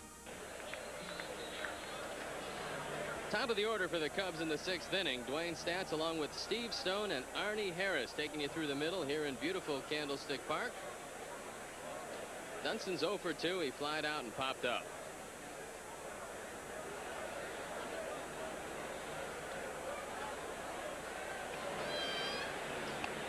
and a fastball up high. This is a tough place to play the outfield, and with that in mind, the Giants have employed Willie Mays, who works with the outfielders. He's worked with Jeff Leonard a lot, as well as Dan Gladden on how to play center field here. Ground ball to shortstop. Uribe fires across, and he retires Dunston. The Giants wanted the presence of both Mays and McCovey during spring training, and they've carried it over to the season. They like the fact that these former great Giants are still associated with the ball club, and their presence here has really helped the players. Willie Davis was saying the other day that he thought while they hadn't particularly helped him on specific items, just their presence had helped the overall mood, and he would welcome the addition of Juan Marichal to the twosome of Mays and McCovey as well. Terry Francona looks at a fastball over the outside corner.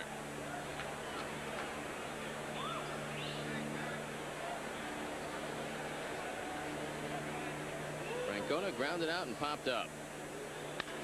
Ground ball to second. Thompson up with it easily. Fires across and quickly, 2 up and 2 down.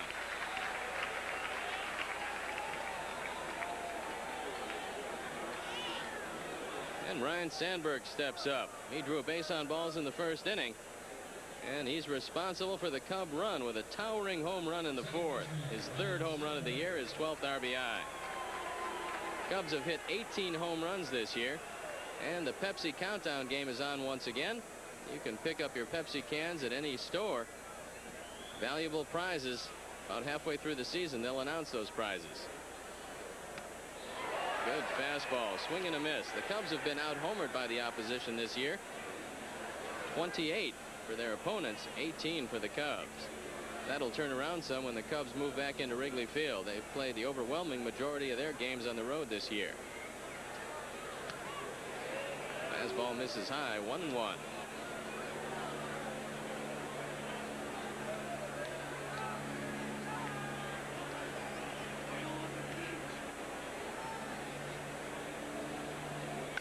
Right back up the middle. That almost took the glove right off of Mike Lacoste, and Ryan Sandberg has his 2nd base hit of the day and the 3rd for the Cubs. You could see Lacoste flinch as that ball went right back through the middle. Sandberg is on for the 3rd time today on this liner. Sandberg's been on base 5 times in a row now with a single and a walk. His last 2 plate appearances in yesterday's game. Sandberg having a pretty good series. 2 hits Friday night with a walk, hitting a walk yesterday, and 2 hits and a walk today. Keith Moreland, who's 0 for 2, popped up and grounded out. Mike Lacoste with a good move to first base. He's not particularly difficult to steal against. He's got a long, slow delivery that lets a base runner get an extra step or 2. Good chance we'll see Sandberg going. Right back up the middle. Here comes Sandberg around second. He'll go to 3rd. Throw coming in by Gladden. So the Cubs have runners at the corners and 2 outs.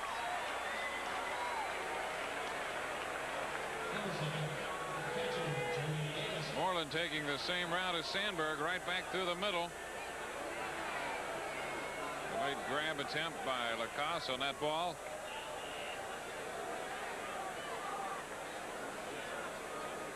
Lacoste might be asking for the catcher's gear pretty soon. He probably thinks the Cubs are aiming at him. 2 shots back up the middle.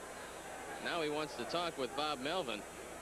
Probably asking him how I can stop these guys from hitting the ball back at me. He says, how about lending me your chest protector there? Bob's probably telling him to mix in a breaking ball every now and then. Jody Davis has been up twice, and he struck out twice, once looking and once swinging. Jody with 2 home runs, 9 RBIs. His average is down to 254. Started the game at 266.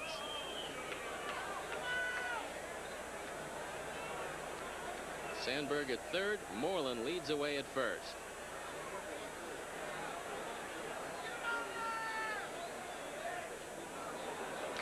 Crowds him with that split finger fastball. Game all tied at 1, and Jody Davis trying to do something about that.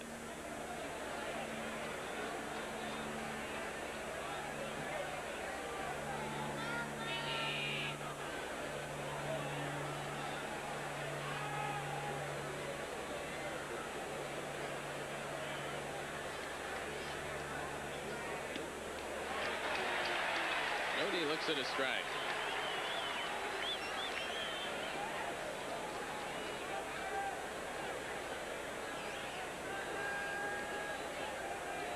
Mike Lacoste, not known as a complete game pitcher, but Roger Craig's going to be a little more patient today. He's had a beleaguered bullpen of late.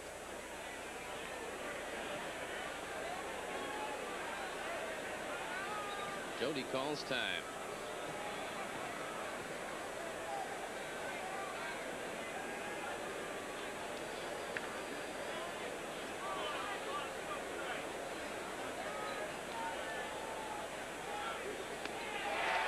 Fastball, swing and a miss. 1-2. Well, Lacoste just challenged Jody there and threw it by him. Lacoste not normally known as the type of pitcher who can throw that fastball up and in by hitters, but he did that time.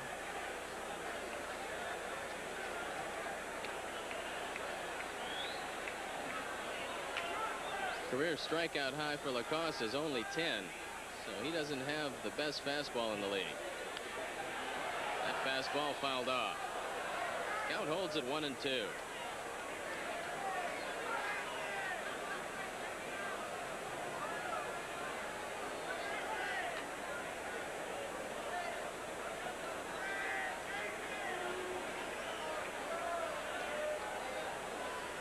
Jody Davis trying to make it happen for the Cubs here in the 6th inning.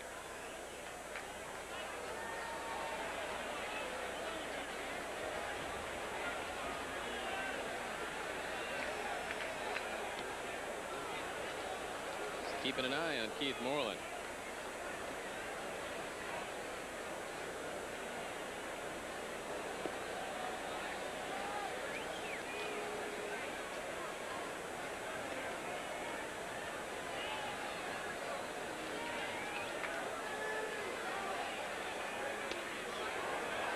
Misses with a split finger fastball. Count evens at 2-2.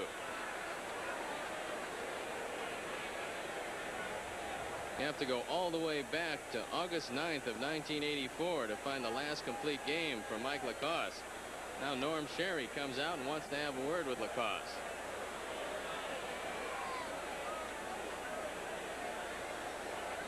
Norm Sherry felt that he had a pretty good pitching staff in spring training, especially if he could get a good performance out of Scott Gereltz as a starter. He felt with Krukow and Mason and Gereltz and Mike Lacoste, he had 4 dependable guys. And this team is very heavily counting on Roger Mason, the young fellow we're going to see in the 2nd game. And now there's some talk about sending Berenguer to the bullpen and trying to develop him as the short man. Control has been one of his problems in the past, but the other night against the Cubs, he had pretty good control and a good arm, of course. Well, he's been timed at up to 97 miles an hour, and that could be the answer to the bullpen stopper for the Giants if Juan Berenguer can take over. 2-2 count on Davis. 2 out, 2 on.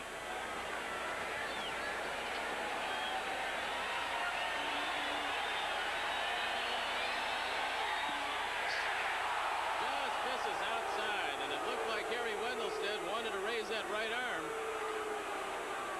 You know who else thought he had strike 3? The ground crew. They were headed to the infield to water it down here. Well, now they're up to put back their hoses. They were almost all the way to the foul line. Mike Lacoste was walking off the field. The ground crew was walking on. Bob Melvin was tossing the ball back to the pitcher. But Jody Davis gets another life, and it's a full count. Let's take advantage of it, Jody. I don't know if they wanted to use the hose on the infield or Wendelstedt. Foul right down by the ground crew, and Jody's telling him to stay back until the inning's over.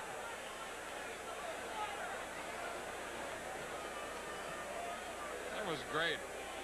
Those guys were trotting right out there, headed for the infield. That's one of the things, if you're a member of the ground crew, you can't run with your head down.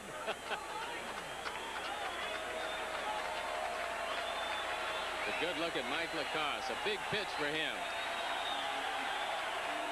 There goes Moreland. Ball is fouled off.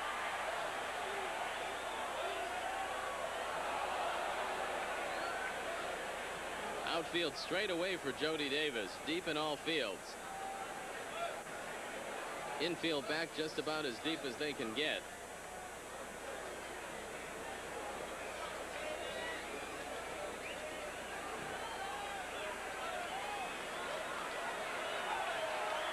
Good battle between Lacoste and Jody Davis. Moreland breaks. Right back at Lacoste. He's going to be out of it. So the Cubs don't score. They get 2 hits. There were no errors, and they leave 2. And at the end of 5 1/2, the game's tied at 1.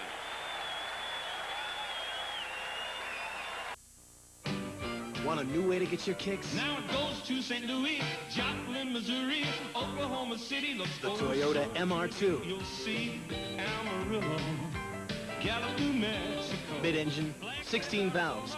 This is on home improvement on every item, every day. 5 convenient Chicago area locations to serve you. Power over death, eternal happiness. That was amazing.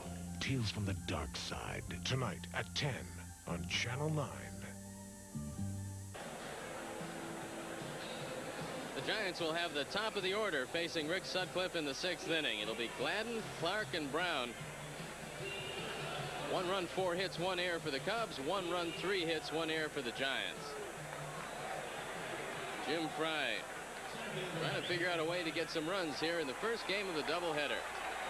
Cubs will be flying back to Chicago tonight on a United charter. Have tomorrow off and start a long homestand at Wrigley Field on Tuesday.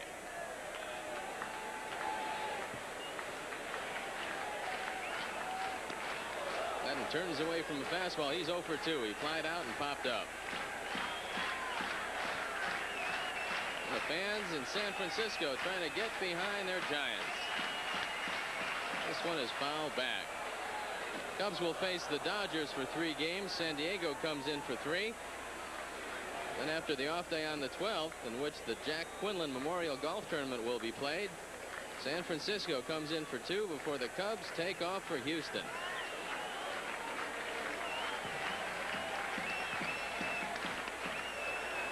Crowds him once again. 2-1 count.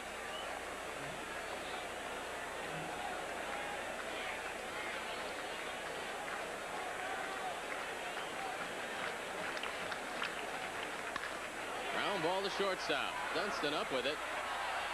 Fires across and gets him. Brancato staying on the bag with that throw a little bit to the right field side. And a good house today for the doubleheader. Candlestick will seat about 58,000. Largest crowd ever to see the Cubs here, 52.7 back in April of '84. Longest hitting streak in the major leagues this year is Kirby Puckett with 16. He's got 11 home runs, and that also leads the major leagues. The appeal to Charlie Williams, no. Will Clark is 0 for 2, grounded out, struck out looking. They've worked Will Clark with a lot of breaking balls this series. He's seen a lot of pitches away lately. Call out on strikes back in the 3rd. Good curveball for a strike. Clark was 1 for 5 yesterday. That won a home run in the 9th inning. But it was too little too late as the Cubs won it 6-5. Friday night, Clark was also 1 for 5. And he's having some eye problems. Harry Wendelstedt, an optometrist, when he doesn't have a umpiring school, trying to help him out.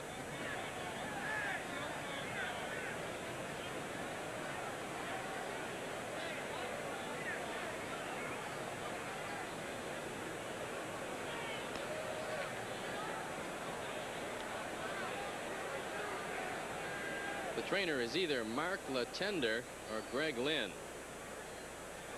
They list 2 of them, and they don't wear their names on the back of their jackets, so we're not quite sure. I think they ought to take him out of the ball game for precautionary measures. That'd be a good idea.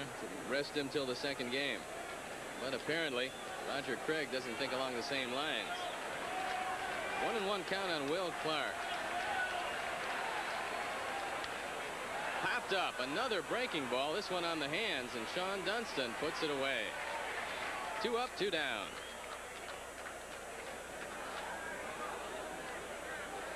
Sutcliffe threw a steady diet of breaking pitches in the 5th inning. He gets Clark on the breaking ball and has now retired 12 in a row.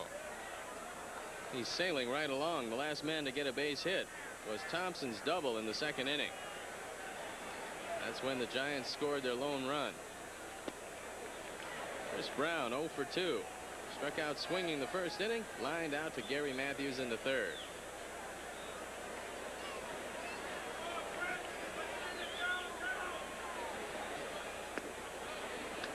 Breaking ball misses 2-0 in the 2nd inning. Leonard singled, followed by a bunt by Davis. Ron Say a throwing error. And on the double play by Bob Melvin, Jeff Leonard came across to score. That was the Giants' run. The Cubs' run on a solo homer by Ryan Sandberg.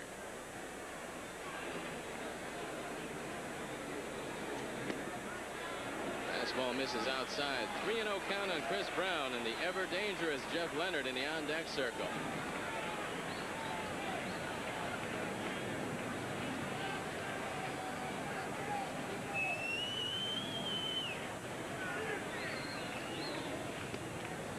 Throws a 3-0 curveball but misses. Ball 4. That's the first walk of the unintentional nature issued by Sutcliffe today. He intentionally walked Uribe in the 2nd.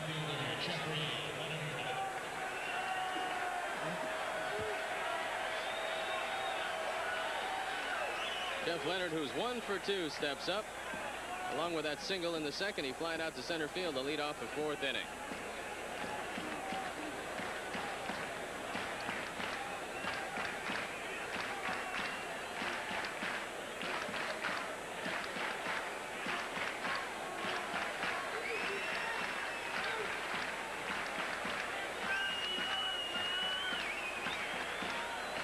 Sutcliffe broke into the Dodgers organization together. Sutcliffe misses wide. They played on the same clubs in Bellingham and in Bakersfield back in the early 70s. Chris Brown stole 2 bases all last year. He already has 2. He hasn't been thrown out stealing yet. And with that in mind, Sutcliffe trying to hold him close at first.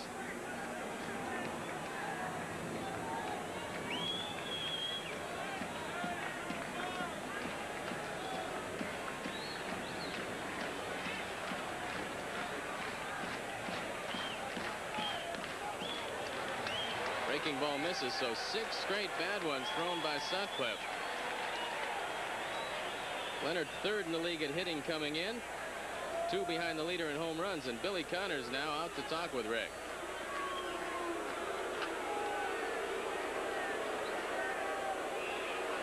Mike Marshall leads the league in home runs with 7. He leads in RBIs with 22. But Leonard is 2 behind him in home runs and 3 behind him in RBIs with 19.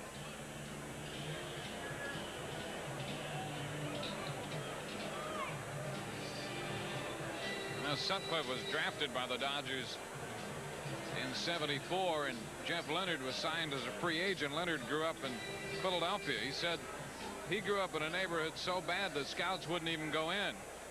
And only by some special arrangement did one of the Dodger scouts happen to hear about him and see him play and signed him. He didn't really come into his own until he came to San Francisco, though. He was a good player with Houston, but he was an opposite field hitter. Now he's a dangerous power hitter. And he looks at ball 3. So Sutcliffe digging himself a hole with 7 straight bad ones. Chili Davis on deck.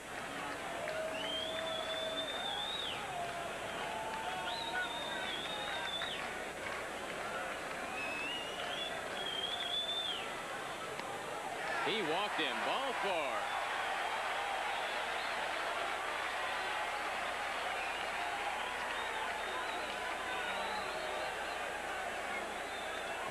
Chili Davis is 1 for 2. A bunt single in the 2nd, and he struck out swinging in the 4th. Tough spot here for Sutcliffe because Chili Davis obviously has good power. He's a dangerous hitter up there. He'd like to pitch around him with Melvin, the light-hitting catcher, on deck. However, with a couple runners already on 1st and 2nd, Sutcliffe pretty much forced to pitch to Chili Davis here. Davis has had very good luck with the Cubs through the course of his career. Third ball misses. 9 straight balls.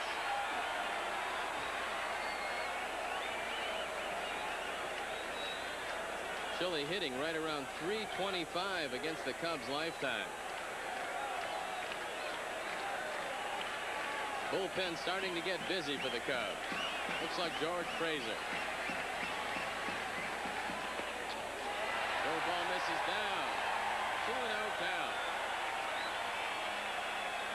Sutcliffe suddenly can't find the plate. One thing he's not doing is giving in to Chili Davis. He's starting him with a couple breaking balls here, even though he's fallen behind on him. Now that he's down 2-0, let's see what he does with him. Well, Chili Davis is going to be looking fastball. Let's see what Jody calls. Pops this one up. Chance for Jody Davis. He comes over, and the ball is on top of the dugout. Another foot or two, and Jody has a play. He was hustling over there. If there was any chance to get Chili Davis on that pitch, Jody was going to make sure he was there. That's one thing about this park. You can't give up on any of those pop fouls. You have to give it a good run because there's so much room. The ball comes back with the wind. You're going to get some outs on balls in other parks that would be souvenirs. 2-1 count on Chili Davis. This is the toughest situation of the ball game for Rick Sutcliffe.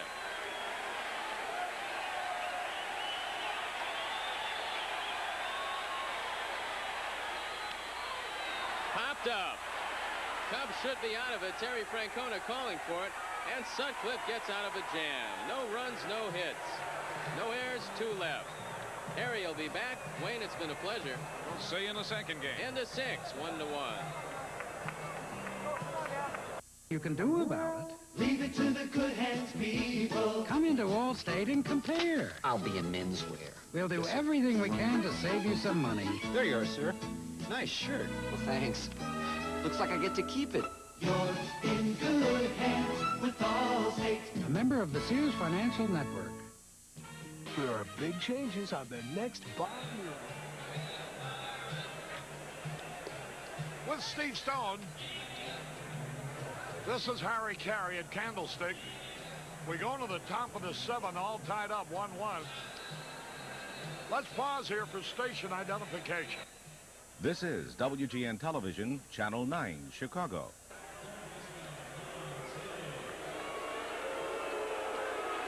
Here's Ron Say to lead it off. Lacoste has held the Cubs to 4 hits. Sutcliffe has held the Giants to 3. Nothing wrong with the pitching in this ballgame. Thank goodness for Sandberg's home run. That tied it up. Whoa, he started a swing, tried to check. Fouled the pitch off down the first baseline. That was self-preservation on the part of Ron Say. That was a fastball headed for his helmet, and he ducked out of the way of it. Watch it. High and inside. You know, Sutcliffe threw 10 straight pitches without a strike. What's the most you ever threw? I don't know, Harry, but I'll tell you, in most situations I was in, about 5 or 6, and the manager was already calling in the bullpen guy to come get me. Here's the pitch. Way outside. I think you brought up a good point, though, when you said that Chili Davis might have helped out the Cubs and Rick Sutcliffe swinging at the 2-0 pitch after 10 straight bad ones. That might have been just off the corner. Yeah. A ball and a strike. The pitch to Say. Right in there, a fastball. And the wilder a pitcher is in a sequence like that, the more an umpire seems to squeeze him. Well, he's not going to get that pitch just off the corner. He's going to continue to call balls until the pitcher shows him that he can get it over the plate. Say, nothing out of 2 today. Had 2 homers yesterday. Roger Craig getting a good performance out of Mike Lacoste when his bullpen desperately needed it. Here's the pitch. Fouled it back, boy. He had a pitch that time, and he got a good rip, but he fouled it off. That was a mistake by Mike Lacoste. He wanted to get a fastball up and in, but it had too much of the plate, and Ron Say's eyes lit up, but he fouled it straight back.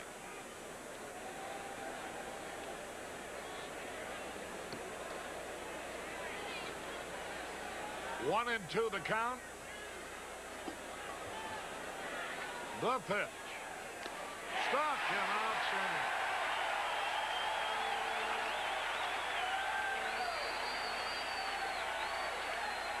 That's a fourth strikeout for Lacasse.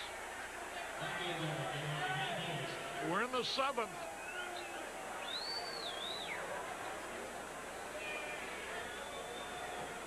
Ellen Pisarski and Jody Brecky and Kathy Prince from Stevens Point, Wisconsin, cheering for the Cubs. Fastball a little bit high. Matthews 0 for 2, rolled out and struck out. The Uffelmans, formerly of Hoffman Estates, are here. Now the pitch by Lacasse. Ground ball hit to the shortstop. He got it, throws to first in time.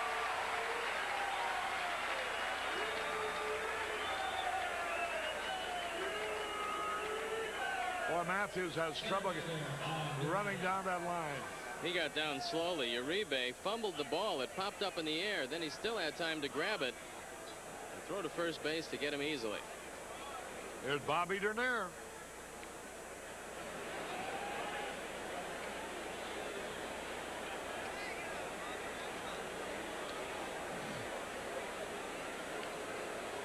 Two out, nobody on. First game of the doubleheader. There's a wild one back to the screen. It'll be interesting to see when Jim Fry goes to his defensive alignment today. Usually in a close ball game, he's been substituting for both Ron Cey and Gary Matthews. In a 1-1 game, you wonder when he'll make the switch. Now ready. The pitch to Dernier. Line drive to the second baseman, Thompson. Dernier aligned to Thompson. 1-2-3, nothing across.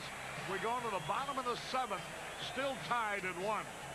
Carry back at Candlestick Park. We're going to the bottom of the seventh in a tight pitching duel here. With the score 1-1. Cubs have had 4 hits. The Giants have had 3.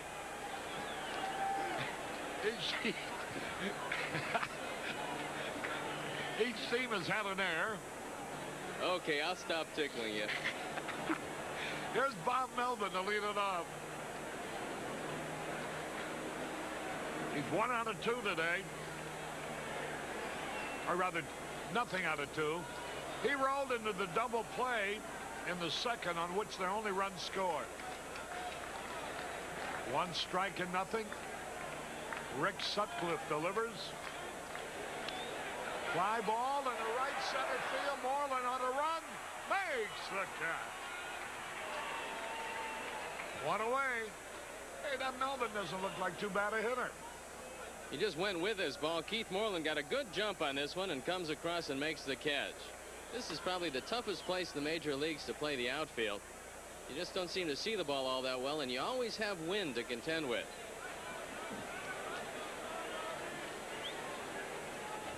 Mark Brand from Soft Billies here cheering for the Cubs. Here's Rob Thompson.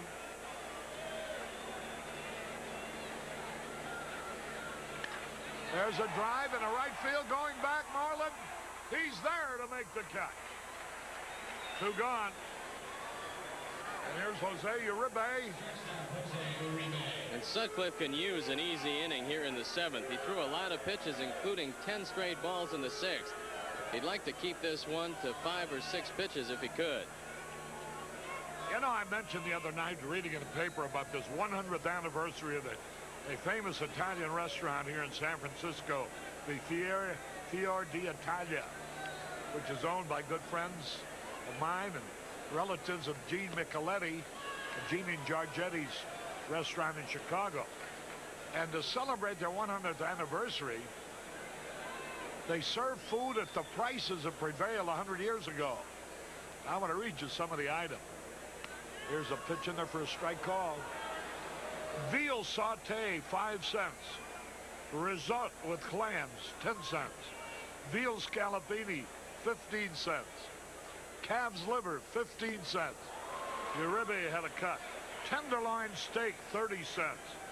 Veal cutlets, 10 cents. Chicken broiled, 20 cents.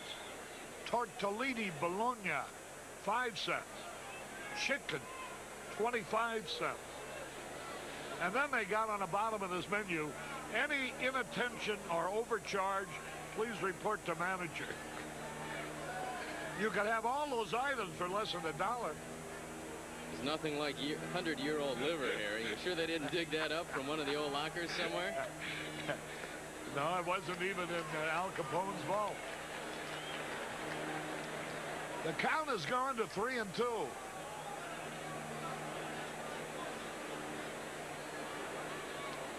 How about that? Hey, look at that. They rented a plane for us. Did that. There's a ground ball. Francona steps on the bag for the out. 1, 2, 3. Oh, we got to get some runs. At the end of 7, it's tied up at 1. With Steve Stone, Harry Carey back at Candlestick Park.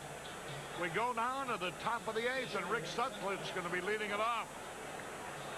Steve Lasko, lifetime Cub fan from Walnut Creek, which is suburban area here, cheering for the Cubs.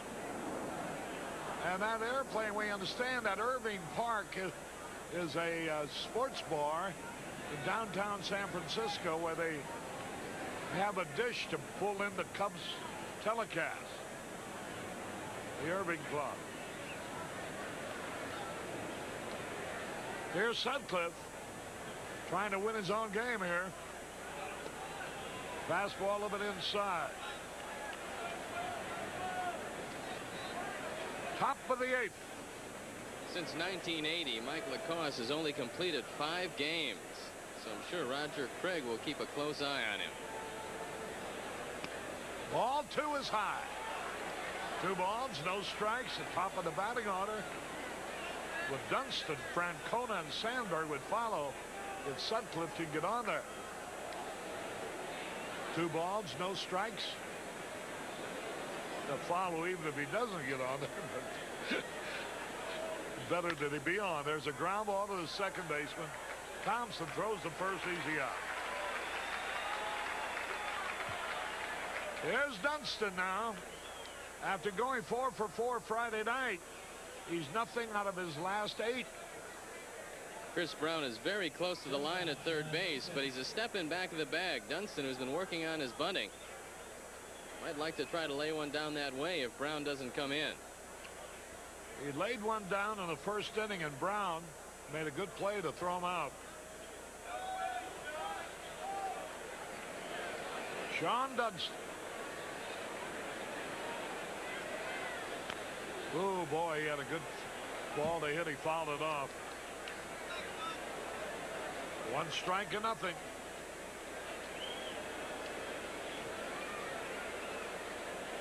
Will Clark is very close to the line at first base. So they're taking the lines away from Dunston. 1 away. Outside to even the count. A ball and a strike. We're in the 8th inning, tied up at 1.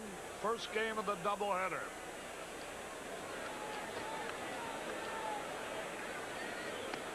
Strike on the outside corner. Boy, Lacoste is throwing just as good now as he did earlier.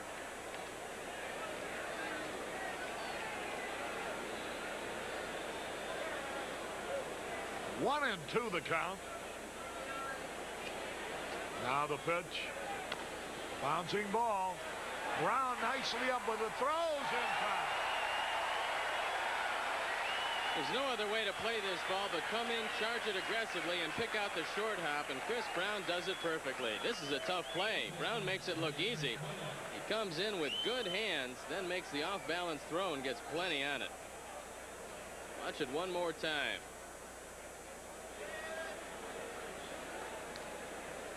Here's Francona. He's been stopped today. He had 1 out of 5 Friday night, driving in a very important run. 2 out of 5 yesterday, driving in the 2 winning run. And he's 0 for 3 today. There's a line drive in the left center field, but Leonard is there, and he makes the cut. That ball was stroked. 1, 2, 3, nothing across. We go to the bottom of the 8th, still tied up at 1.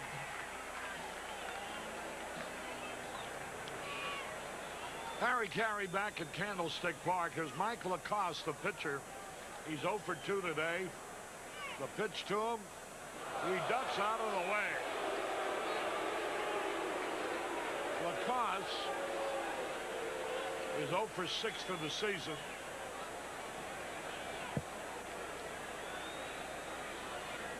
Now the delivery. Fouled it back to the screen. Sutcliffe threw so very well his last time out against San Diego. He took a big lead into the 9th inning, only to have it dissolve, and he got a no decision. He's throwing another gem here today. Hopefully the Cubs will be able to get something going and earn the big guy another win. There's a curve strike call. I'm surprised that left-hand hitter like Mumphrey or Bosley's not playing against a fellow like Lacoste, who's a sidearm right-hander. You would think you'd want to get as many left-hand hitters as you could. Francona's the only one on the batting order. Strike 3 call. That's a 6th strikeout for Sutcliffe.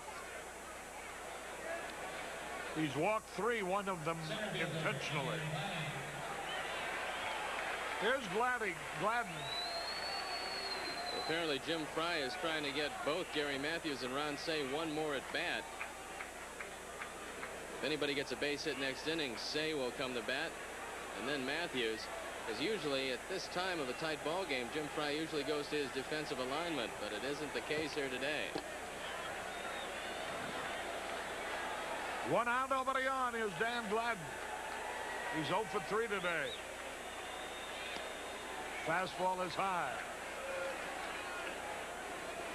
The Stojaks from Harvey, Illinois, hoping to see the Cubs win a doubleheader. There's a fastball at the knee. A ball and a strike. 1 out. We're in the 8th. There's Roger Craig, the manager of the Giants. He was going to bunt. Did he draw back in time? He did, I guess. Ball 2. 2 balls and a strike. Gladden hitting .270 for the year.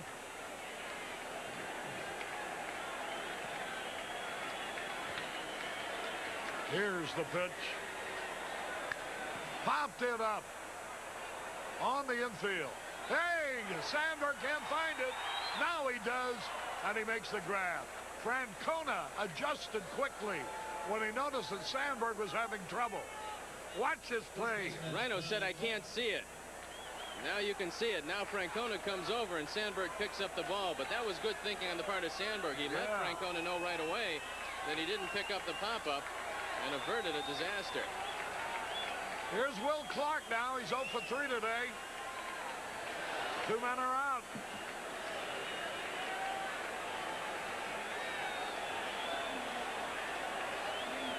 Sutcliffe getting ready.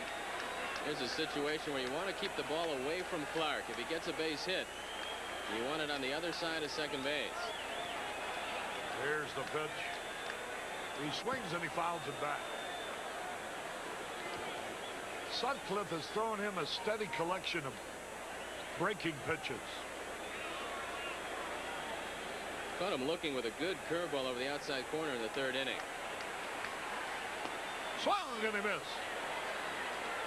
And he's ahead of him now 0-2 with 2 out. Sutcliffe allowed a hit only in the 2nd inning. They got 3 of them, 1 of them being a bunt. There's a wild one back to the screen. 1-2 the count. Probably the biggest difference in the major leagues as opposed to the pitching that Will Clark has seen is the fact that up here, most of the pitchers can get their breaking ball over the plate. many times at the college level. A pitcher throw a good curveball or two, miss with it, and then have to come with them with a fastball. And that's the pitch that he can really drive. Now Jim Fry's calling attention to something. He wants to talk to Harry Wendelstedt. Wendelstedt coming over to talk to Jim Fry. It must be the count.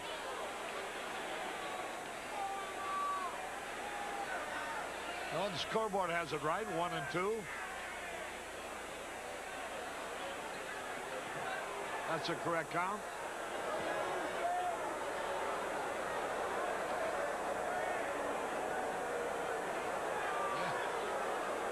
It's 0-2. Apparently Clark fouled that pitch off the bat. So it is 0-2. That pitch that looked like it was a wild pitch, apparently he foul-tipped it. Fastball missed. He's trying to hit the outside corner. Don't make a mistake to this fella. 2 out in the bottom of the 8th. I think he's going to throw him one more of those good curveballs. Try to break it from the outside in. Now the pitch, here it is. Struck him out swinging. The 7th strikeout for Sutcliffe. In 6 of the 8 innings, he's retired the side in order. He's only allowed hits in 1 inning at the end of 8. Still tied at 1.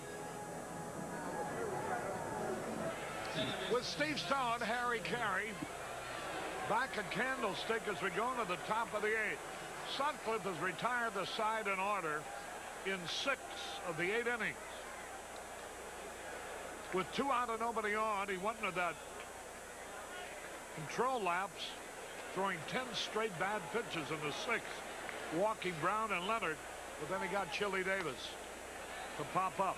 So the only inning in which they've had hits off him was in the 2nd when they had 3, including a bunt that set up their run when Say made a wild throw to first. Sandberg, who tied it up with a homer in the 4th, is trying to untie it here in the 9th. Cubs won yesterday's ball game with 4 runs in the 9th.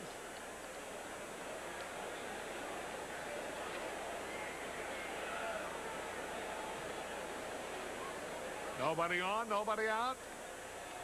Lacoste getting ready.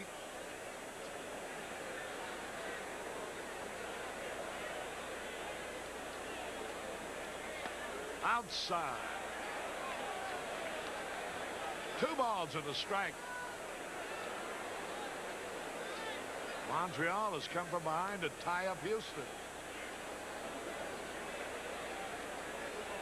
2 balls and a strike to pitch. Ball 3. Lacoste hasn't walked but 1 man.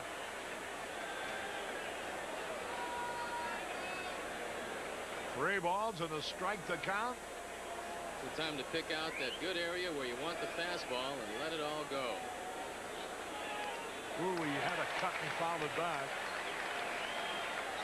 Texas edged the Yankees 4-3. Roger Clemens, a 3-hitter. The only run Oakland got was a homer by Kingman. As the Red Sox won 4-1, he fanned 10.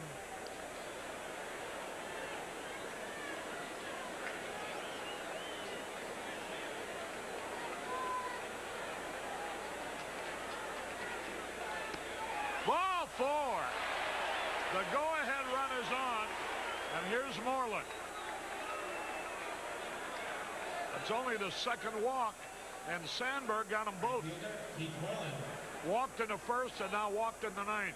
Bullpen is going to start to stir for San Francisco. And Bob Melvin was looking in the dugout to see if Roger Craig wanted a pitch out. Mark Davis, the left-hander. Jeff Robinson, the right-hander.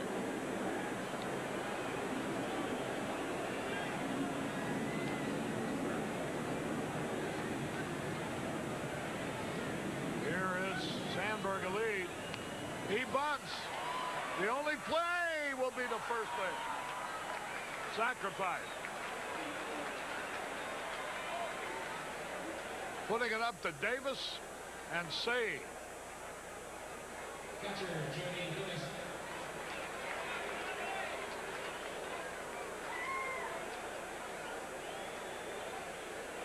Jody is fanned twice and bounced to the pitcher the other time. Say is fanned once, fouled out once, and flied to center once. Time is called as Bob Melvin goes out to talk to Mike Lacasse. Cubs might be able to make Lacasse's best pitch work for them. That split finger fastball goes in the dirt quite a bit, especially when you try to overthrow it. And in a tight ball game with a tiring pitcher, Sandberg is going to have to be alert at second base for that short, wild pitcher pass ball. He threw 2 wild pitches in his last start.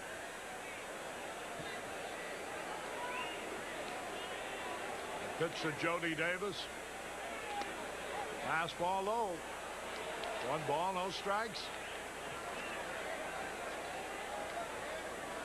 The go-ahead run in scoring position.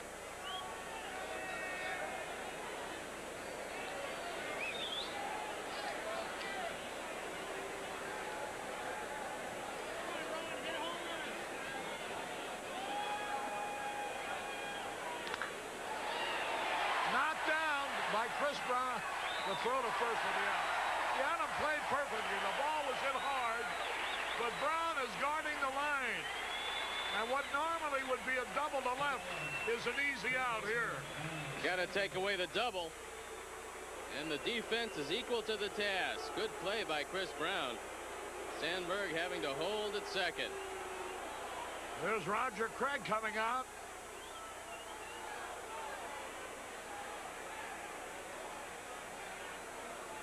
Two men are gone. Gary Matthews is on deck. Roger Craig has a decision to make, whether to pitch to the perennial giant killer or pass him and throw to Gary Matthews. Between them, they're 0 for 6. He's going to leave Mike Lacasse in there, but he's probably telling him, don't give Ron Cey anything too good to swing at, especially from the middle of the plate in. Well, the giant killer's up there. He had 2 homers yesterday. He's hit a ton over his career against them, including 25 in this ballpark. He has 40 home runs during his lifetime. And better than half of them here in this park.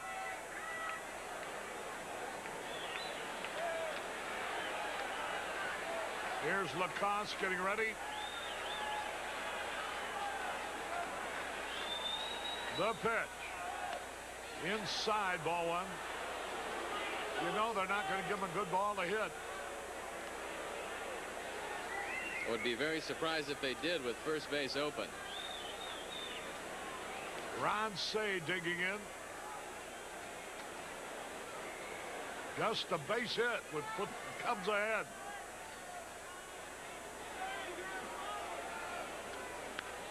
Had a good cut of the fastball, but he fouled it off.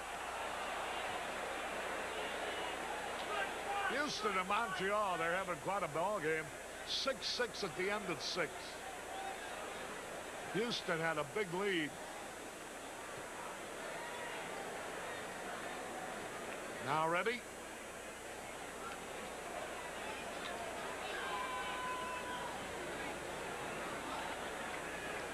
Ron Cey waiting. Swung and he missed. He struck him out like that in the 7th. And now he's ahead of him 1-2.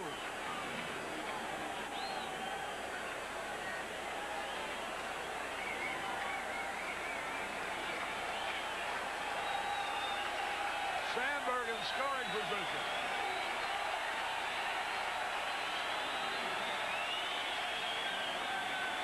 The delivery. High ball, short right field, will be caught easily. No runs, no hits, no errors. 1 left.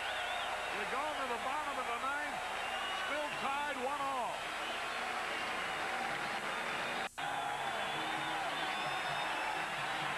Carey with Steve Stone. We go in the bottom of the 9th. Listen to this crowd as Chris Brown comes up.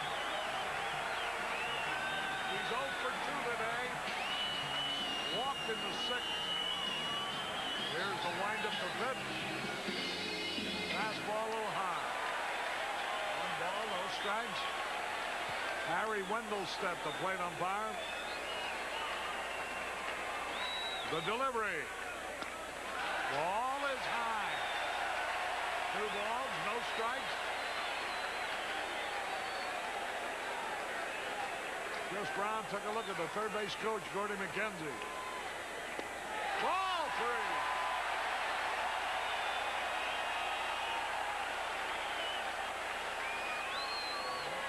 3 balls, no strikes.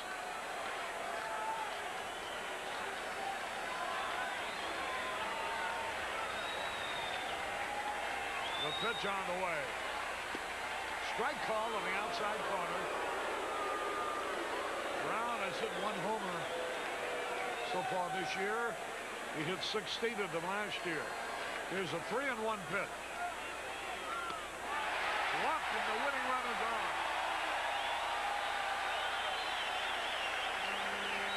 Here's Jeff Leonard.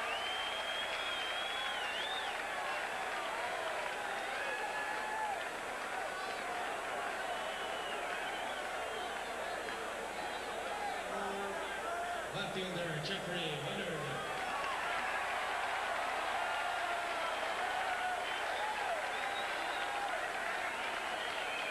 Leonard singled and scored their only run in the second inning on the double play, into which Bob Melvin grounded. He flied out on the 4th, and he walked in the 6th. Now Roger Craig has been hitting and running a lot on the very first pitch. Let's see what he does this time. Brown save very close to the line at third base. Jeff Leonard, the hottest hitting giant. Now the save time is called. And Leonard is walking towards Gordy McKenzie. Apparently he didn't pick up the sign the first time, and he doesn't want to leave anything to chance. He wants to make sure that he hears right from the lips of Gordy McKenzie what he wants him to do. Runner at first. Nobody out. Bottom of the 9th. Tied up 1-1.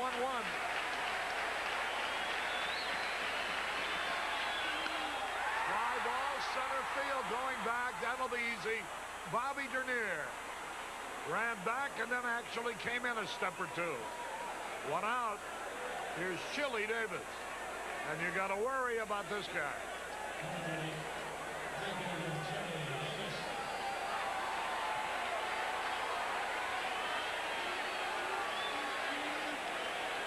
They still have pinch hitter deluxe Candy Maldonado on the bench. Maldonado 6 for 11, 2 home runs, 7 RBIs as a pinch hitter. And with Bob Melvin due up next, it would lead you to believe if Chili Davis keeps it alive, you'll see Maldonado.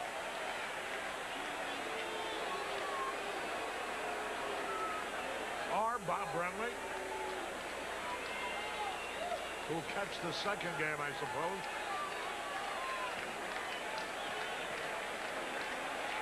Now the pitch. A little bit low.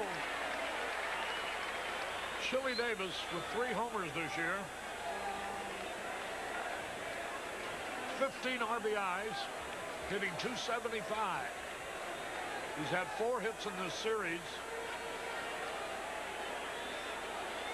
4 out of 10. It's been tough to get out. There goes the runner. Swung on. Base hit in the right field. Again, they put on the hit and run. And Davis singles to right. 5 successful hit and runs in 3 games for Roger Craig. Right over the head of Terry Francona. Chris Brown breaking on the pitch. Now Bob Melvin is going to hit for himself. So Melvin's going to be the hitter.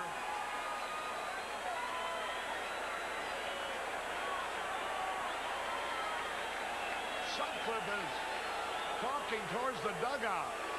And here comes Jim Fry. Runners at first and third, only 1 out. That base hit had eyes. It was right between Sandberg and Francona with the runner going. And Brown had no trouble going to third. Jerry Mumphrey is warming up, which would lead you to believe that Jim Fry is going to make a change. Mumphrey probably will go into left field in place of Gary Matthews. No pitcher warming up at this point, so Rick Sutcliffe is going to be on his own. And now they want to talk about the defense of the double steal or the suicide. Well, they might bring in Mumphrey as a defensive move in left field. Because there's no pitcher, it's going to be Sutcliffe's game to win or lose. Now that, yeah, that's what it's going to be. Mumphrey is going to left field.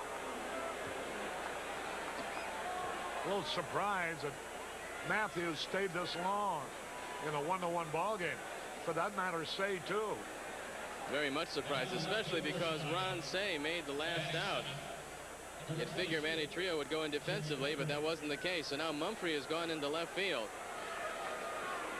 One thing Melvin has shown, he can hit some fly balls with power. Although he grounded into a double play the first time up, he flied out pretty deep to right field twice. I'm thinking about a bunt here, Harry. Yeah. The infield's playing halfway. Melvin hit into a double play in the second on which a run scored. Their only other run. Their only run. Now the pitch. Strike, a fastball at the knee. The outfield is shallow. The infield is in. Infield has to play in because on a slowly hit ball, if you don't think you can get two, you've got to come home. Takes to third, World's no play.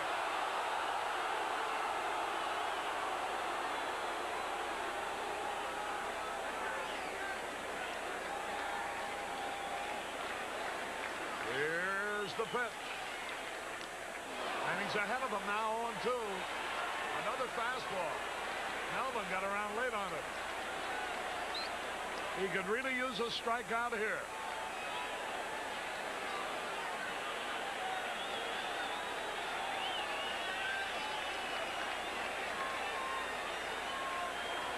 One man out, runners at first and third in the bottom of the 9th with the game tied. The fake to third again. Just as that particular move never picks anybody off first base, it never fails to evoke the cry of balk from the crowd, and of course it's not. Here now, McKenzie wants a top. To Bob Melvin. We're going to be talking about 0-2 is the count. As long as they're talking, Harry, I wouldn't mind seeing a pitch out on this one pitch. Maybe they have something going with Chili Davis at first base, or they might have the suicide call with 2 strikes. You never know.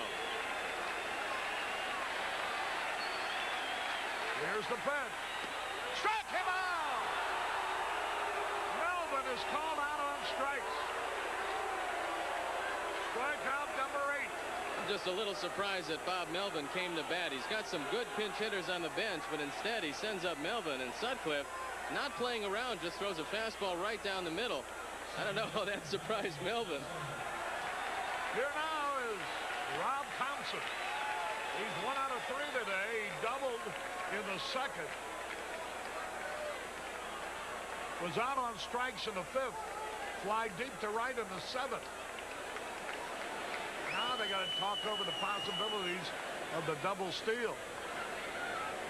And Dernier and Mumphrey engage in conversation. Mumphrey hasn't been in the outfield here, and he probably wants to talk to Bobby Dernier about how to play Thompson. If he'd like him a little off the line, or if Thompson has shown any power in the series. He really hasn't. They've been playing Thompson shallow, and there you look at John Vukovic. He's telling him where he wants him to play, and now they want Terry Francona in back of Chili Davis at first base.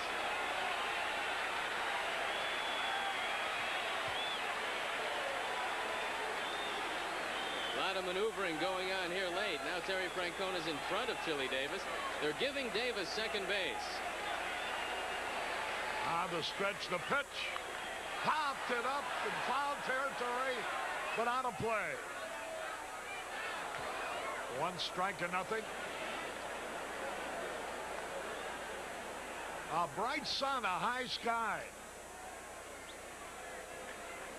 Fleeced here and there with little white powder puffs.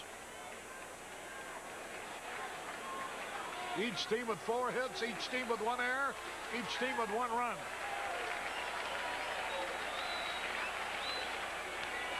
Swings and he fouls it off. Chili Davis was breaking because they're not holding him on. They're concentrating on the hitter. 0-2 the count. Now in this spot he threw a fastball by Melvin. Let's see what he'll do to Thompson.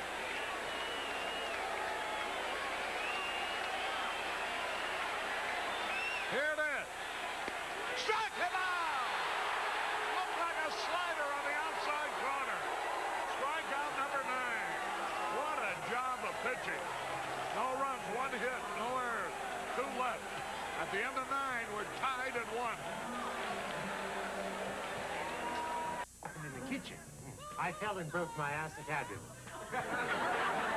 Your what? My acetabular. I know where it is. I just never heard it called by its whole name before. The Jeffersons, Monday night at 5:30 on Channel 9. Would you drive around in this if it was underinsured? What, are you kidding? And your place here. Would you sleep well if it was half insured? Not on your life. That's my point. We've insured you fully on these assets, but not on your life.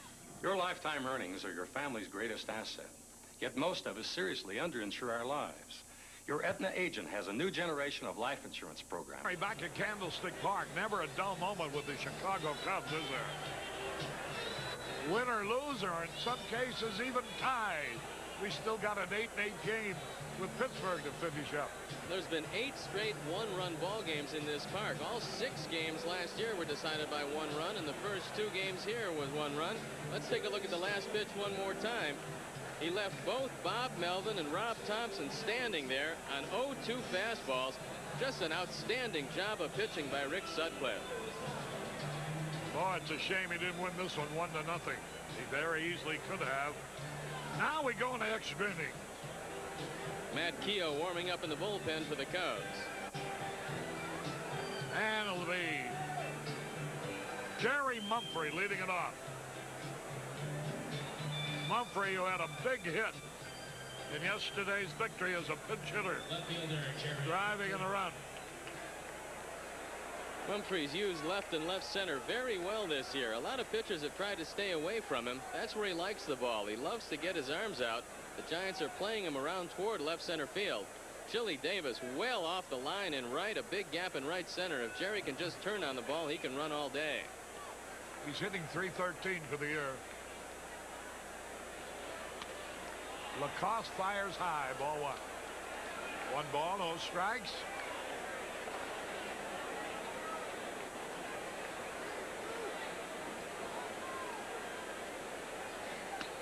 Swung right through it.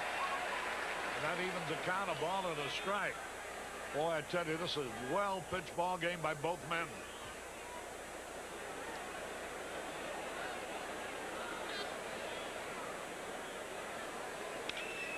A high drive, foul, out of play into the left field corner.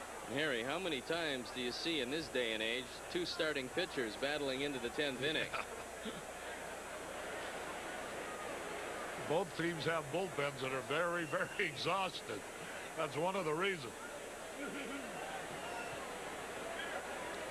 Now the pitch on the way.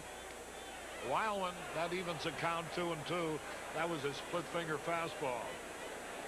I wish he'd have thrown that earlier. Only had a runner at third.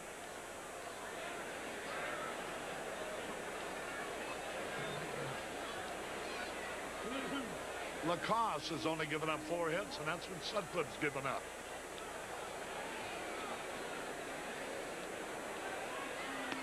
Ball 3. Ryan Sandberg homered in the 4th. It's a good thing he did. Lacoste is pitching away from his defense. The defense is playing Mumphrey. Hit the ball to the off field. Lacoste is pitching him inside. 3-2 the count. Foul tip, he's still alive.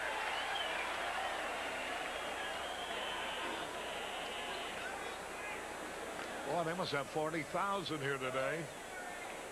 Fine crowd.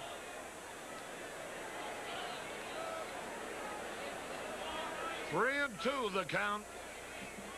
Dernier on deck. There's a base hit like a bullet. I don't know how they keep that guy out of the ball game, to be honest with you. He's tough against right-hand pitchers, Harry, especially right-handers that don't throw the ball very hard. He just seems to see the ball well, and he goes right with it. Hey, he hits better than Matthews. He runs better than Matthews. He throws better than Matthews, and he catches the ball better than Matthews. So what's the big problem? No argument with you there. But I wouldn't beat around the bush if I were you. Well, if that isn't telling it like it is, I don't know what is. There you get into, you know, number problems like contracts. I wonder how many games contract won. Not too many, I don't think. Right-hander and a left-hander for the Giants. Jeff Robinson, Mark Davis, and Matt Keogh warming up for the Cubs. Bobby Dernier. Oh, he popped it up! What a play by Clark. Boy, the inability to execute on the part of the Cubs. That's the second bunt that they've been unable to get down. Bobby Dernier pops it up, and a good play by Will Clark. And Bobby's really had his troubles with the sacrifice. Here's Sutcliffe now. Boy, nice play by Will Clark. Terrible bunt. That's why you lose close ball games. Failure to execute. Cubs have an opportunity in the third inning. Bobby Dernier singled, and then Rick Sutcliffe popped up a bunt that Mike Lacoste let drop. A play later, Sean Dunston rolled into a double play. Well, here's Sutcliffe. Maybe he can win his own game. He's done everything else today. Time is called.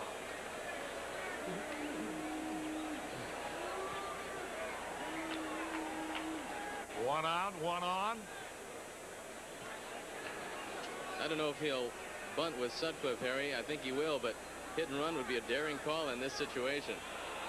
Now Zimmer wants to talk to Sutcliffe. He's probably telling him, if the man at third base and first base charge you, why don't you take a swing?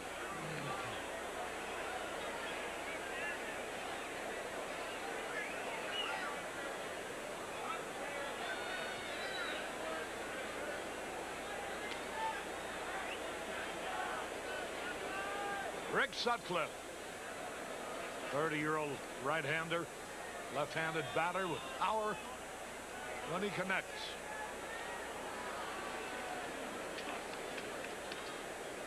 There's a throw to first.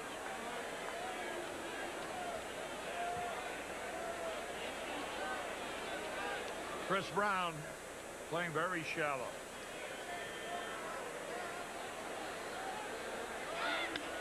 There's a high fly ball. It's going to be caught. Jeff Leonard grabs it. That was a hit and run. Yeah. Jim Fry did have it on. Jerry Mumphrey running. And the Giants avoided the collision that cost them the ball game yesterday. Coming over. Now watch what happens. Finally, Leonard takes control. Gladden today gives way. Yesterday, he collided with Chili Davis in right center. All right, here's Dunston, who won a 13-inning game at Montreal earlier this season with a home run. He is 0 for his last 9 after going 4 out of 4 Friday night.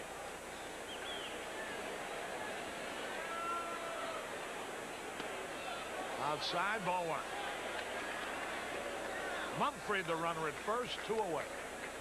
Might be worth the gamble to send Jerry Mumphrey. Bob Melvin has taken some time delivering the ball to second base, and his last 2 throws, last night and today, have been high.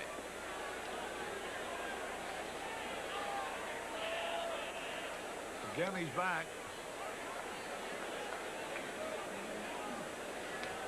First game of the doubleheader.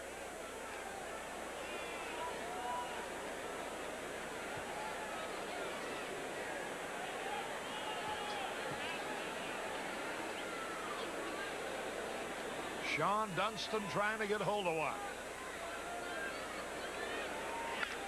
Ground ball, that'll end this inning. No runs, one hit, no errors, one left. We're going to the bottom of the 10th, still tied at 1. Harry Carey with Steve Stone as we go now into the bottom of the 10th. And Uribe is scheduled to lead it off. And then Mike Lacasse. Be interesting to see if they pinch hit for Lacasse as you look at manager Jim Fry. Boy, this will be a big ball game to win, to give you a shot at sweeping the series. Luis Quinones has got a bat. No, it looks like Candy Maldonado now. So apparently that's going to be it for Mike Lacasse. Boy, did Lacasse pitch a whale of a ball game through 10 innings. Made one mistake. If it was a mistake, Sandberg just hit a home run. That's the only run the Cubs have had.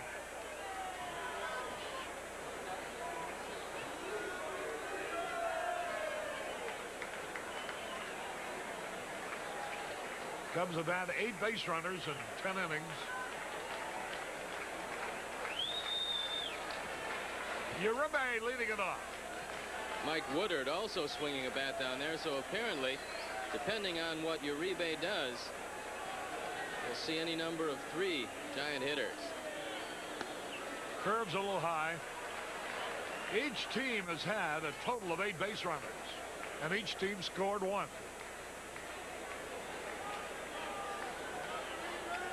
The Giants on two hits, one of which was a bunt, a wild throw, and a double play. And the Cubs on a home run in the 4th by Sandberg. 2 balls, no strikes. You don't want to walk this little guy. He's 0 for 2 today. 1 out of 6 in the series. Way high, ball 3. He walked the leadoff man, but got out of it in the 9th.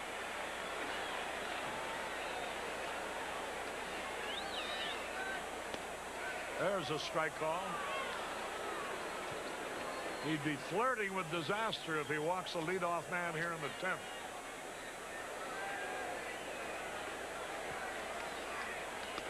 He did. You can only go to the well so many times, and Sutcliffe was in a jam in the 2nd. He was in a jam in the 6th. He was in a big jam in the 9th. You just have to wonder how much the big guys got left. Mike Woodward, little infielder, a Chicago boy, will be the pinch hitter for Lacasse. Woodard has been up twice in the series, and he's grounded to second base both times, but I think he's up there to lay one down.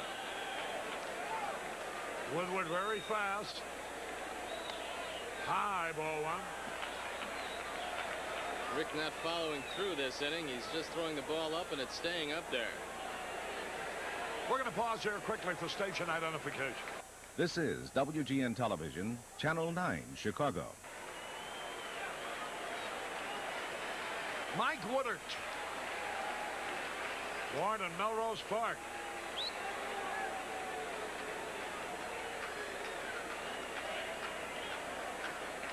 '26-year-old infielder.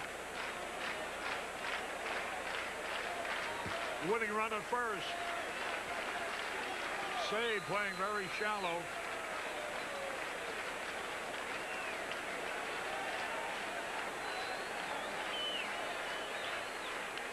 The ball's butted to save. Oh! What in the world? He had a great play at second base.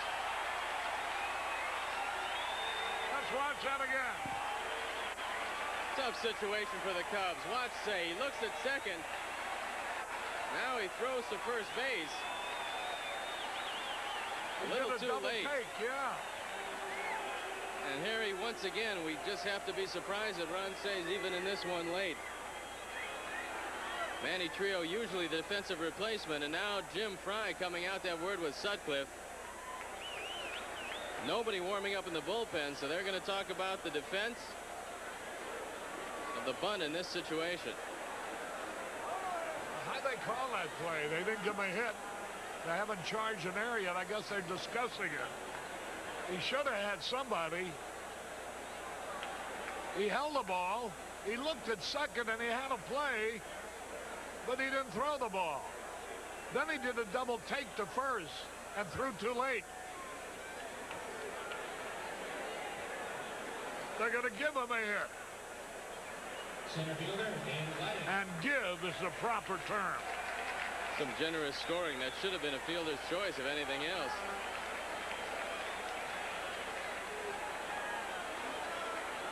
Here's Dan Gladden now.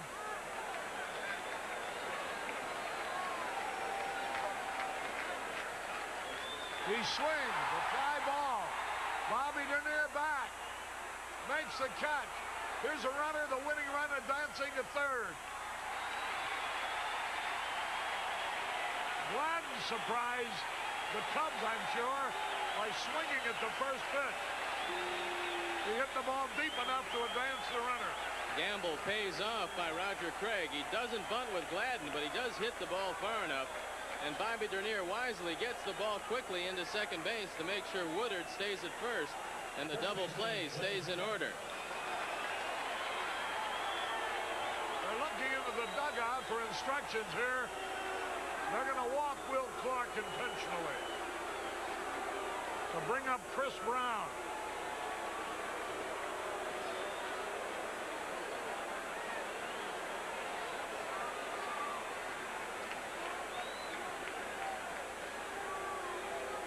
This will be the 6th walk given up by Sutcliffe.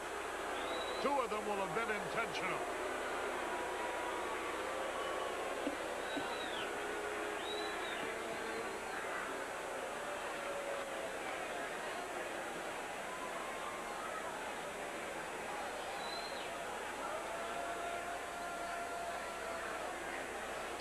So the Giants will have the bases loaded with only 1 out. And Chris Brown, Sutcliffe had struck Will Clark out twice.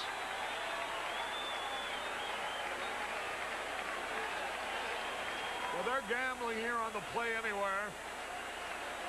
Either to go for the double play, depending on how the ball is hit, or to get the man out at the plate. Brown digging in.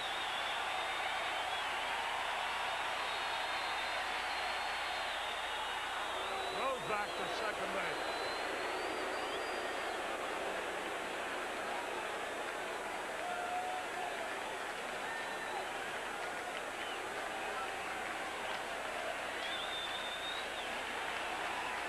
Identical tie, same run, hits, and air.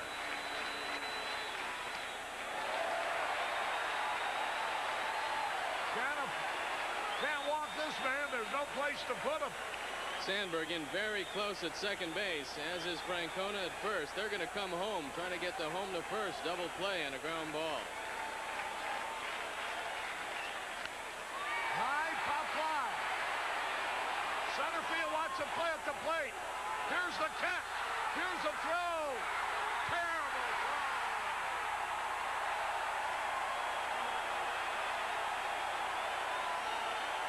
And the Giants have won the ball game 2-1.